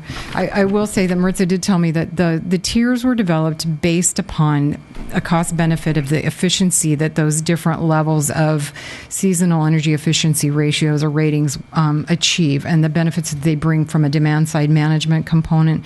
So I wanted to make sure that you're aware of that, but we're happy to do whatever it is that the ECAC desires. So if you'd let us know what that is with regard to the rebates. Thank you, Ms. Asbury. I got one maybe Mr. recommendation Larson? or something to think about to pass on, and this is just my idea, and it's been brought up several times about the low income being able to use maybe more of the money that's it would go to a better use to get their homes if they're not able to afford the 60 cents per square foot, and actually may not be able to even afford to do that we may consider that we take some of that money that's in that fund and direct it to those people who may not be able to afford any at all, but yet would benefit from getting it completely done at a very lower cost or maybe no cost. But at the same time, I think we need to be real careful that we want as many people as we can to participate in the overall program, because the more homes that we get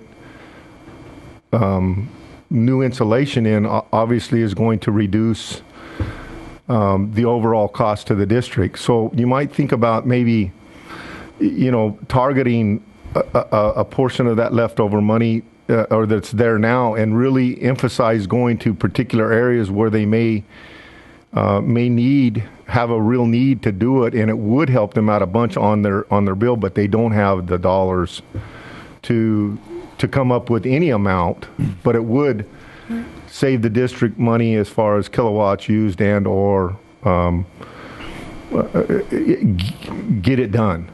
Right, Mr. Larson, with that thought in mind, that's why we offer a residential weatherization program at no cost to all customers that are on REAP. So they may participate, have the weatherization done up to the $1,000, and they won't be charged a dime. And does that include insulation in the... Insulation is one of the measures. Okay. It's all going to be based on the energy audit, which is done. And so, of course, the most cost-effective measures are installed first, but insulation is one of the items available. So that's something you look at when you go do the Yes, absolutely. weather. Okay, great. Thank you. Who's doing that weatherization now for the IED? The company that won the bid is Richard Heath and Associates. Where are they from? I couldn't tell you at the moment. I think I asked this question about 2 months ago, or 2 months ago, who they were, where they're from. We will get that information, and you'll have it at your next meeting. I think Sabrina was going to bring it back. Right. Okay. The other question I have on this energy rewards, where you have shade screens, 2%, if it's been used. If this program is not being used that much, maybe you should move that money in some other direction, some other program. Well, that was sort of I mentioned a bit earlier, at the end of the year, we're going to take a look at what's working and what isn't, and to the extent that we can further incentivize the things that are of most interest to our ratepayers, we'll certainly do that. Like these coolers, this is something new you put up, right? Yes. Evaporative cooler. That's correct. You allocated 600, you're giving 300, so 2 people can get it, right? You're going to give $300. Again, if you have 600, I guess only 2 people will get it. But I do believe that to the extent we have more interest in the program, we could shift funds from another another measure in order to fund it. But I don't know how coolers really would work down here. Mr. Abadi, you had a question, comment? This is, Jamie, this is just going forward, and I know it's going to sound a little bit different or maybe even funny. This is all brought up on habits or being awareness. I was wondering if there's any, I know it's usually a parental problem, but there's any outreach to teach children to turn off the lights or do something when they're done using it. I don't think Something that's like a bad Dippy Duck. idea. I mean, you don't got Lucy light bug or nothing. I don't believe we have Lucy Lightbug, but if we do, we'll certainly make sure that you get credit for that trademark. But that actually is a very good idea that we could incorporate that as part of the public outreach. Any additional questions here in Old Central? If not, Mr. Bayard? Any comments, questions from La Quinta? So we can... Member Osborne has a question. Thank you. Yes, in regards to the marketing of these opportunities, would we be able to have someone from IED come to our senior center and explain this to our residents? Absolutely. At the senior center? That's part of, we have a couple of people that are specifically dedicated to outreach that explain these programs. A lot of times it's based upon, if someone makes us aware of the need, we'd be absolutely pleased to do that. And that will probably be one of the things that we include in whatever marketing program the district winds up putting forth, is the offer of that in the public. Very good. Thank you very much. Quite welcome. Any additional question, Mr. Bayard? Yes, I have one. And so does Member Weber. On the on the evaporative cooling, the existing incentive is zero, and we're going for $300 per unit. Is that to augment refrigerated air or replace refrigerated air, or just because they don't have cooling at all, we're putting $300 in? It's Can all somebody of the answer that? above, Mr. Bayard. I think there are some people that still live with evaporative coolers in the desert area. So, oh, I know. So I think it's all of the above. Okay. Thank you. Member Weber has a question. Well, a couple comments, I guess, and maybe one of them is sort of like a question. I think we should, when it comes to the increased marketing, not wait for people to come ask for a presentation, but on the outreach side, go out to all the entities and make the offer. Go to all the service clubs, go to all the senior centers, go to all the city halls, and say you want to do these certain activities, you want to do these outreaches. So hopefully that's the message that goes back when it comes to outreach.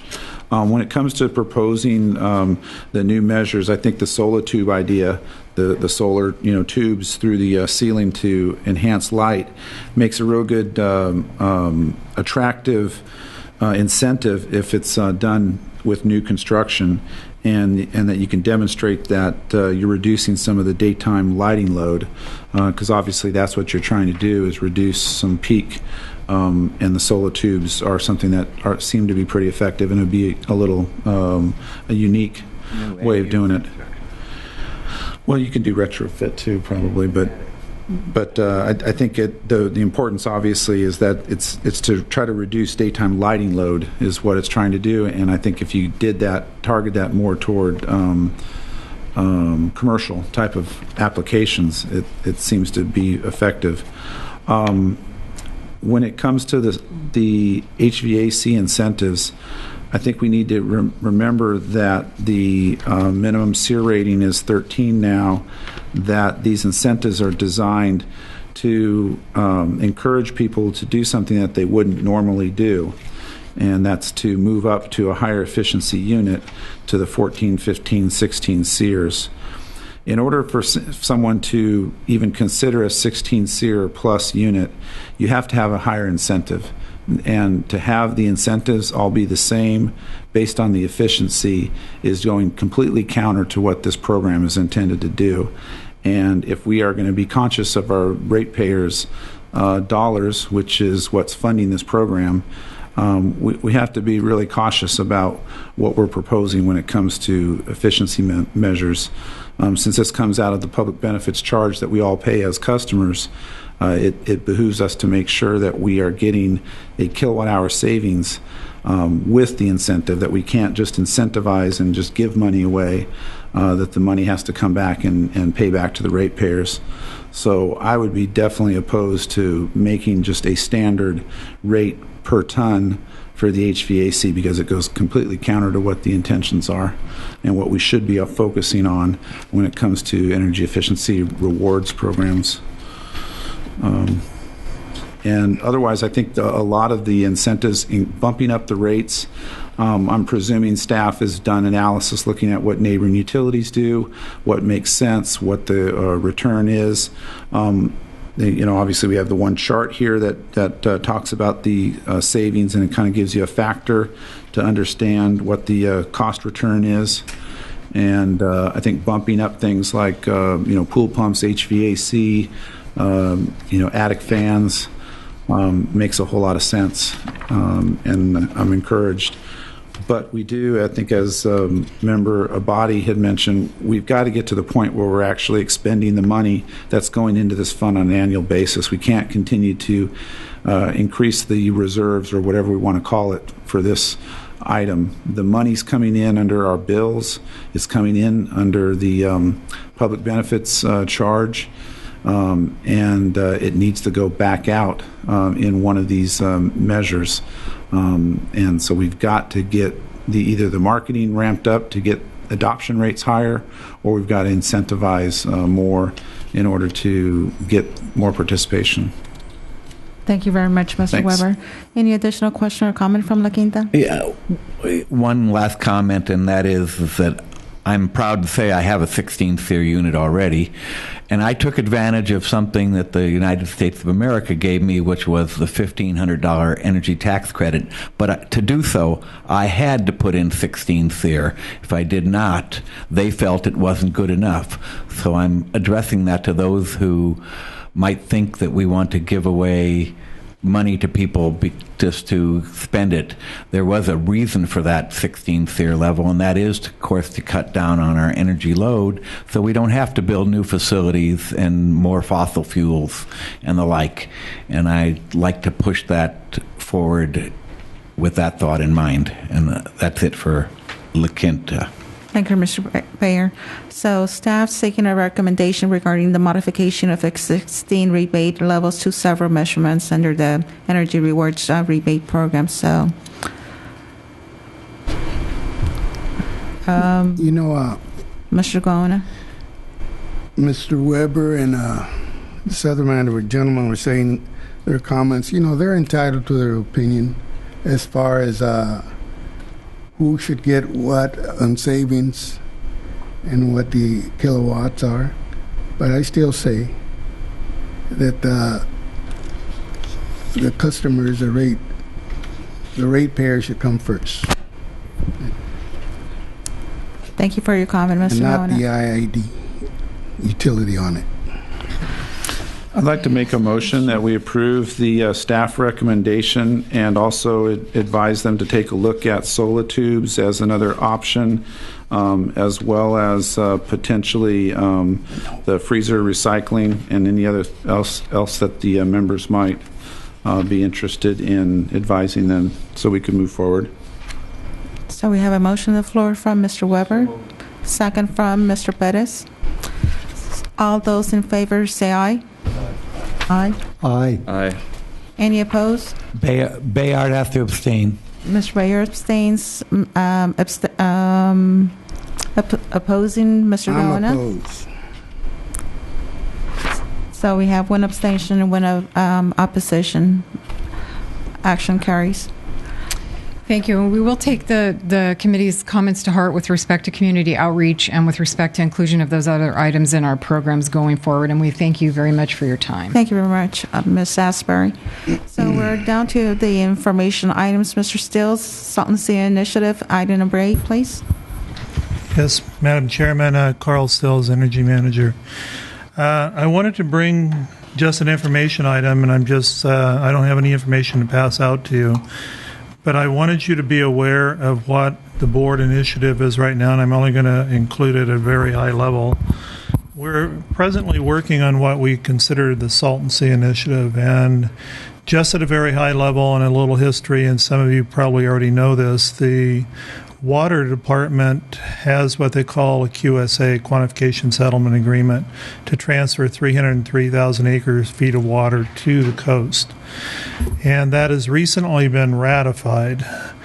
In that proposal, in that agreement, the restoration and mitigation of the quantification settlement agreement pertaining to the sea was to be funded initially by the Imperial Irrigation District and the San Diego County Water Authority to the tune of $133 million in 2003 dollars. That's a little bit more in today's dollars, but the agreements were backstopped by the state.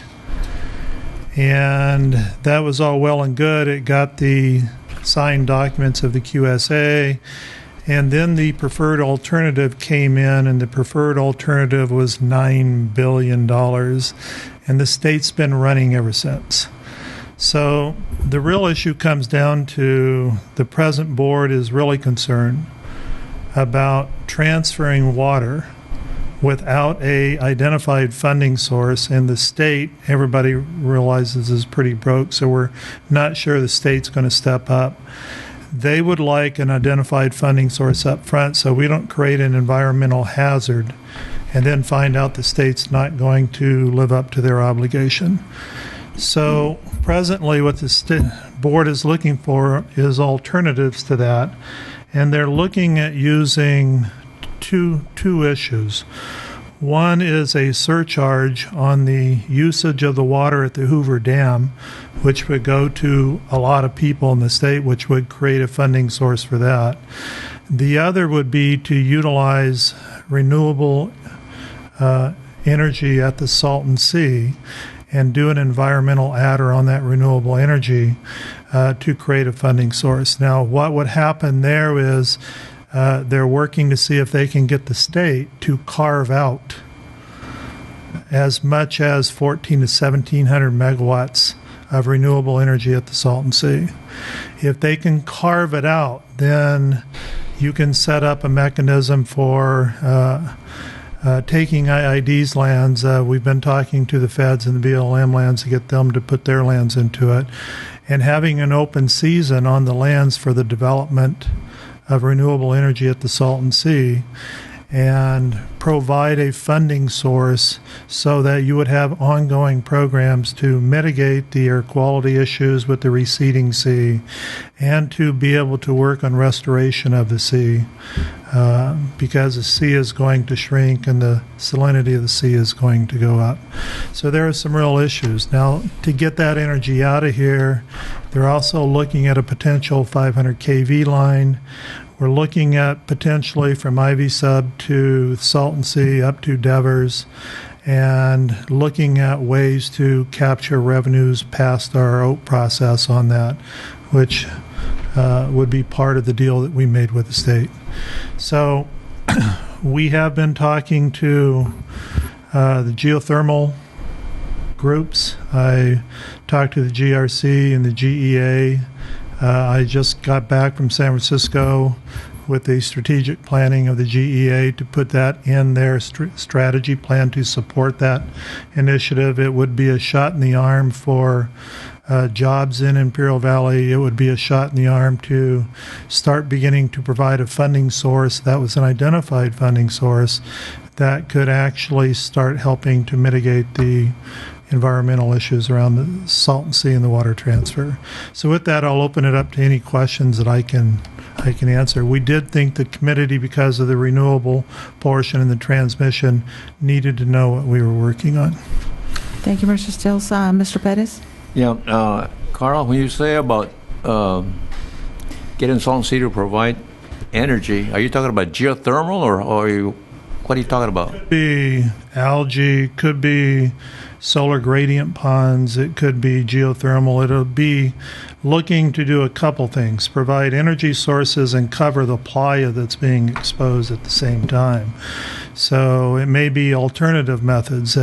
We might even fund a feasibility study on other alternative methods for salt and sea mitigation, but geothermal would certainly be one of the prime candidates out there. With the grid stability issue that's existing in the state of California, with the shutting down of San Onofre or songs, so to speak, geothermal could be a one-to-one placement for that energy that was lost on the system. The solar projects could be considered on there, but there are issues that we're finding out on solar. We're finding out that there's an integration cost on top of the solar issues. We're seeing as much as 50 megawatt ramp swing, or 50% ramp swings on solar installations, which could go back to weather in some instances and maybe harmonics in another instance. And that's going to require that we provide balancing for those solar projects inside the system. So the state of California, all the balancing authorities are looking at that right now. We're looking at a battery storage project to offset that integration issue with the solar. State of California, for the intermittency, is going to start charging for that integration. So the Cal ISO will be charging the IOUs an integration cost now that they haven't previously charged. But solar could be an issue, could be a vehicle. Geothermal, definitely a vehicle. Solar gradient ponds, possibility. But isn't the problem with the Salton Sea is that it's losing its, you're losing water there because not enough water is going back in there? That's correct. The flows to the sea with this water transfer after 2017 mitigation waters go away will decrease. If I understand it correctly, when I was a kid, young man, about 10 years old, we used to go swimming in the Salton Sea. Mm-hmm. And at that time, the shoreline was a lot shallower. There wasn't as much of it. But since then, I guess the farmers let a lot more water in, and all of a sudden it starts spreading. Now it's going down again. So all that area that was never underwater got underwater, and now the salt is there, and now that's creating the problem, isn't it? Yeah, you've got the potential for dust storms. I don't know if you remember this, but last year we had a south wind blow up through LA, and some of the odors from the dead fish and the chemicals up on the north end of the sea blew over the LA basin. And guess what? We got a lot of attention from everybody once that happened, because they realized that there is a huge potential for environmental issues. If you look at just statistics in the United States or in the state of California, the asthma rate in Imperial Valley is 4 times as high as anywhere else in the state. Why is that?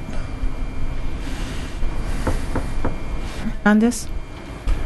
Carl, if in fact the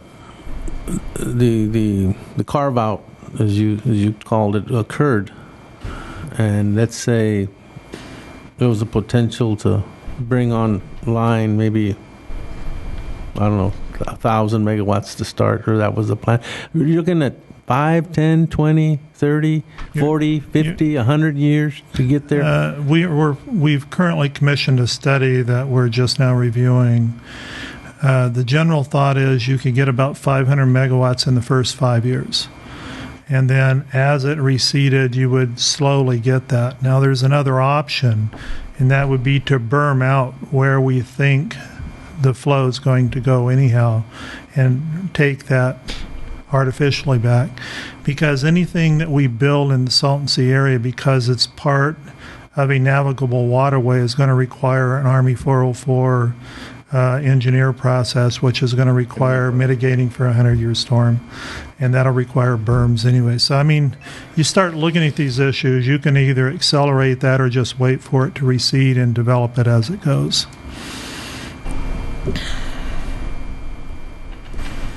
Any additional comments, questions? Mr. Bayer and La Quinta, any comments, questions? Yes, there are two people. Member Osborne first. Carl, I would just ask, in these new revenues that you're looking at, and I'm sure you guys are well aware, to be extremely diligent that the state can't see a new source of revenue as well for their own. They're famous at taking other funding as they have in the past. So this would be strictly limited to service to Salton Sea and nothing else? Absolutely. Being a question. Thank you. And then, following on that, it worries me a little bit that the nexus for water leaving the area would be in essence, a tax on solar generation. And while I understand solar, geothermal, gradient ponds, on the playa, it's near the Salton Sea, and so there's some proximity geographically. The nexus from a financial standpoint worries me that we're finding a way to fund a cost with an easy industry that we think is up and coming from a state policy perspective, and it kind of worries me a little bit. No one's questioning, and I'm certainly not questioning the need for Salton Sea remediation, but it just worries me a little bit when we're going in that direction. And I don't know, maybe that's the only way we can solve the problem. Actually, this would only be projects that were directly associated with the sea, not the greater on the playa. project. Yeah, on the playa. Okay. So it wouldn't. So there is some. Yeah, we're focusing strictly on the sea. Okay, so then it wouldn't degrade the ability for IAD to attract extra generation that's going to flow across the transmission lines, which is going to get out and be a revenue source. And solar would have to have some proof that it could actually provide the type of coverage we were looking for, because solar panels might have a tendency to create a wind tunnel underneath there without really giving you the coverage from the dust storms that you would be looking to mitigate. So I'm not so sure. They would be looked at. I'm not so sure how viable they're going to be if we can't solve certain problems. Okay, so the nexus really is to prevent the dust storm or the unmitigated issues in exposing the playa. Correct. I guess that's the nexus. Correct. Okay. All right, great. Thanks. Mr. Abadi? Mr. Steels, on the two fronts, I guess, that the board's looking at to try to resolve the Salton Sea financial issues, does IID have any of a large hydro that comes through Hoover Dam? Are we a recipient of anything? We're looking at that issue right now to get a carve out on the Hoover Dam for IID, yes. Okay, going forward, looking at the geothermal, the other part B of the deal, that would require probably somewhere in the neighborhood of, if it's a little over 1,000, 1,200 megawatt, that would require probably 14,000 acre feet of water at a medium technology, not a binary, but something like and not a flash, but somewhere in the middle. That would cost you. Who's going to augment that? And that's going to come with a cost. Actually, most of the geothermal around the Salton Sea area, the temperatures are above the 400 degrees Fahrenheit, which would put them in the flash category.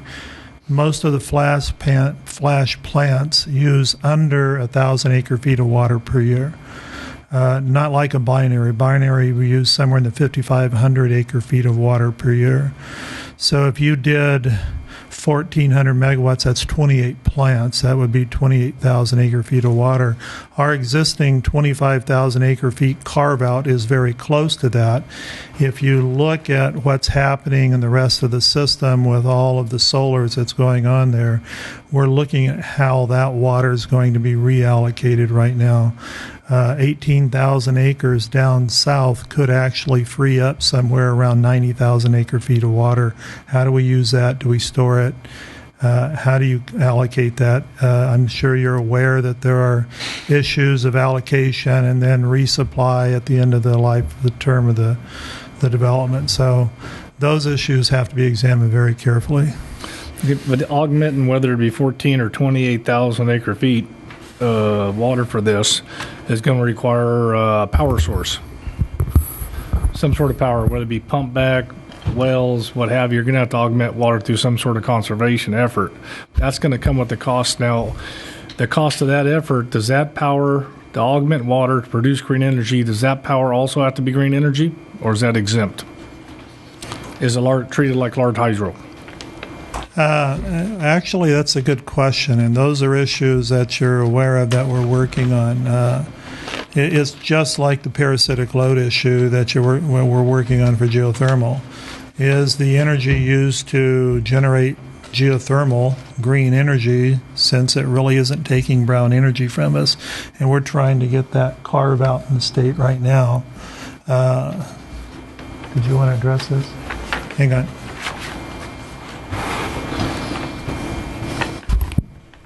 So, Imperial County is IID's erstwhile partner in this initiative. And for the benefit of the people in the Coachella Valley, the water agencies that are responsible for salt and sea mitigation are not just IID and San Diego County Water Authority. Coachella Valley Water District is also a member of the JPA, as is the state. And this is going to become a much more top-of-mind issue in the Coachella Valley in the next several weeks. And the reason that this is coming to your committee today is that we'd actually like for you to sign on and be the first agency to endorse this concept. I believe at some point your communities in Coachella and the Riverside County Board of Supervisors would be natural allies in this endeavor. But to your question, Mr. Abadi, the term sheet with the county contemplates augmenting the Colorado River water supply for industrial use. And those sources would, to develop them, would require some capital outlay. The on the capital outlay, I guess, to augment, though, it's sustainability of existing industry in the Coachella and Imperial Valleys. And this would be new augmentation outside the integrated water resource, or what other plans that have been already in the planning or in the works of completing. Because I know your conservation efforts out there are tremendous just for the transfer purposes. So I'm not sure what else is available. Right. So these would have to be non-Colorado River water, and they'd have to be brought up to Colorado River water quality or better, and proximity to the Salton Sea is going to figure prominently in that. Let me address one issue. Because if you think about solar gradient pond, one of the things with solar gradient ponds, you have to have a water source to fill your pond. And if the sea is declining, you have to keep building your piping structure out to a sea that's moving away from your pond. We're looking at that, or we're looking at maybe going to the East Mesa and having that aquifer water, buying it, running it down through the Z lateral out there, and having another source of water come out there with a solar gradient pond. So there are options to do with the water there. Or the West Mesa. Or the West Mesa. So, and to the question before about the timeline, it takes about 5 years to build a typical geothermal, 50 megawatt geothermal. This project ought to have a 10-year timeline for the 1,400 megawatts, but the planning horizon ought to be 30 years to generate $3 billion for restoration, as compared to $9 billion that will never be appropriated. And just a final thought, the reason that you do this at the Salton Sea is because the status quo allows for great uncertainty out there. So it's these emissive lands that are exposed as the Salton Sea becomes smaller, and its habitat It's some element of recreation, but it's mainly air impacts. And only those renewables can provide a funding mechanism and ground cover. And even if you had 20 new geothermal facilities out there, you're also going to have algae ponds, and you're going to have these solar gradient ponds, and those aren't utility scale or commercially viable yet, but at some point they will be, and so far the participating Southern California water agencies that are parties to the QSA are perfectly happy with the litigation and the status quo out there. And the difference today is that the IID and Imperial County are not. I would expect that would be the case in the Coachella Valley as well. So at some point we'll be back to you, probably when you next meet, and asking you to formally sign on. Well, I like the Hoover Dam deal. I know that generating power with water is beneficial. It's just been decided whether or not it's reasonable. Since Imperial Valley makes a lot of that water reasonable, they're getting the benefit of just being beneficial use. So I think anybody in the state of California, since they got a taste of our air a year or 2 years ago, all have a stake in the Salton Sea and ought to participate equally. But in looking at it globally, Mr. Abadi, the approach is a proactive approach to try to solve an issue. And we think it's actually could be helpful if you look at what geothermal could provide. If we had 1,400 to 1,700 megawatts, that's about 5,700 jobs that could be provided on a long-term going forward basis. That's a lot of people put to work. Comparatively speaking, if you look at a 2,000-acre solar farm, you have short-term construction jobs, and then your long-term O&M jobs, besides your scheduling, you probably, have, Jesse, 6 to 8 people employed on 2,000 acres versus out here, 50-megawatt plant would be somewhere 75, 80 long-term, well-paying jobs. So you could really give the Imperial Valley and the Coachella Valley a shot in the arm with good jobs being made available. You would spur an industry back that is right now critical at how it moves forward. The geothermal has been upside down with the cost of the industry. That should rectify itself the next time around simply because of the integration costs that we're finding with solar. That's going to become a bigger and bigger issue. And I'm calculating our look at integration right now. I think it's as high between $30 and $40 per megawatt hour. And so the more solar we put on, the more that cost is going to rise. If I've got $90 solar at LCOE for 30 years, I really have $120 to $130 solar versus maybe $124, $125 geothermal. Are you sharing this information, these numbers, with the county before the county decides to displace any other No, I haven't. Workforce? We will be talking to the county. They need to know that they're only focusing on the energy component of it right now. Integration is going to become huge simply because of grid stability issues. Carl, this is Mark Larson. Who has the management, if that's the right word? Who's going to be in the partnership that you have here with the Coachella, IID, county?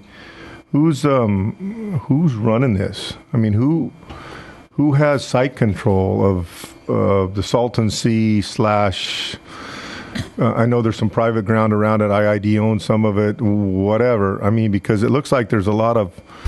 Well, I'll shut up and just let you go forward. Well, the answer is that IID is filling a vacuum right now. We have 120,000 acres in and around the Salton Sea, and isn't it about 1,700 megawatts that we estimate are 1,700 megawatts of geothermal on IID-owned lands. So nothing happens without IID. We expect the Department of Interior to pledge 80,000. If you look at a map of the Salton Sea, it's a checkerboard, and there's federal lands next to IID lands. I'm told that the federal lands aren't as attractive for geothermal, but the Department of Interior, I expect, will pledge its lands as well. And the county's especially interested in that Navy test base on the western edge there of the Salton Sea.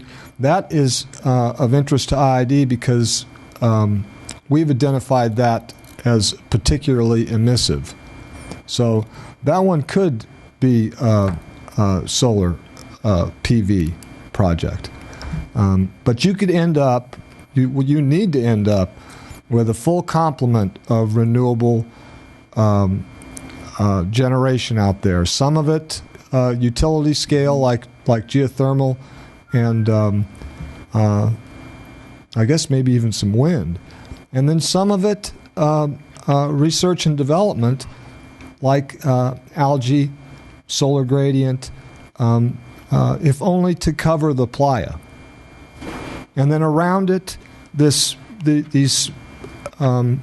county and IID have both endorsed the 2006 Salton Sea Authority plan, but only if it's refreshed on hydrology and budget. So there's still a lot of this that's yet to be defined, but you guys are getting it first. I assume also that there's some private investor, you're looking at outside sources of, to come up with the kind of money you're talking about. I know the IID, I know you guys have a lot of money, but I don't believe you have that much. It's a fair chunk of money. I assume that there's billion? Outside people that possibly would be willing to come in and take their chances at some type of green energy source or whatnot. So I think when Carl talks about an open season, it's developers that would compete for these lands, and it would work kind of like a cattle call. So you'd end up with private interests. I don't think that you're going to see large scale private development until this restoration mitigation question is solved by the public agency. Plus the transmission line. If I can, this is Lee Osborne here in Coachella Valley, and to answer part of that question, if I could, you do have the Salton Sea Authority, but you also have the Salton Sea Action Committee that has been formed with members of both Imperial County and Riverside County to look at things outside the political realm, to look at the private monies and other options on the table that is available. And so the Salton Sea Action Committee, again working with both counties, can look at things without the political rhetoric, so to speak, and the binding that politics can bring. So the Salton Sea Action Committee is looking at all these things and is also looking for members. Thank you. Well, to Mr. Osborne, we've obviously consulted with them. I think we're actually involved with that committee.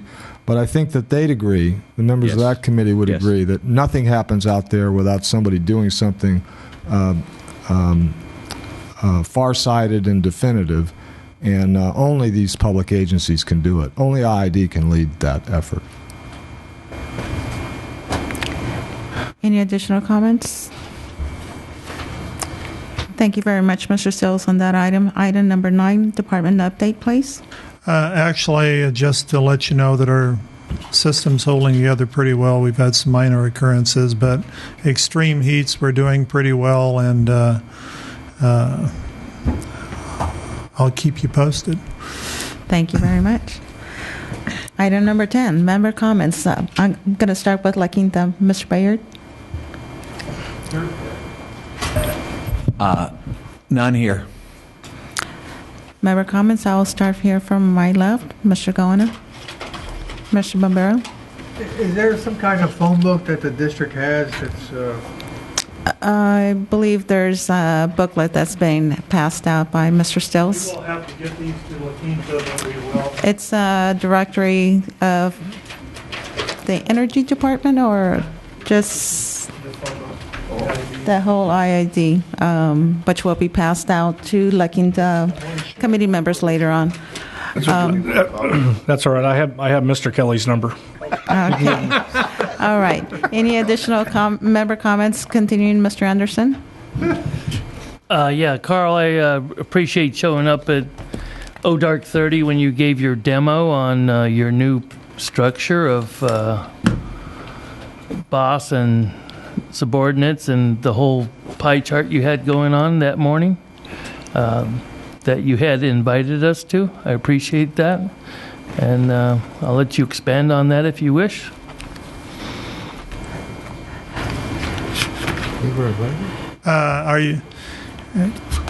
We are in the throes of a reorg, and we're still in the process of the implementation of the reorg. And again, we are seeing a re-energization of the people at IID, so I think it's going very well so far. Thank you very much, Mr. Perez. Mr. Hernandez? Carl, thanks for the updates. I'm glad to see that you're coming up here and giving us some updates, and I'm happy to see Mr. Kelly in the audience today was able to clear up some things too. So good to see you, Mr. Nunez, Mr. Larson, Mr. Abadi. Well, I want to thank everybody has been in attendance today into this special meeting today, which was not regularly scheduled. And I think that concludes our meeting for today, and we adjourn. Thank you very much.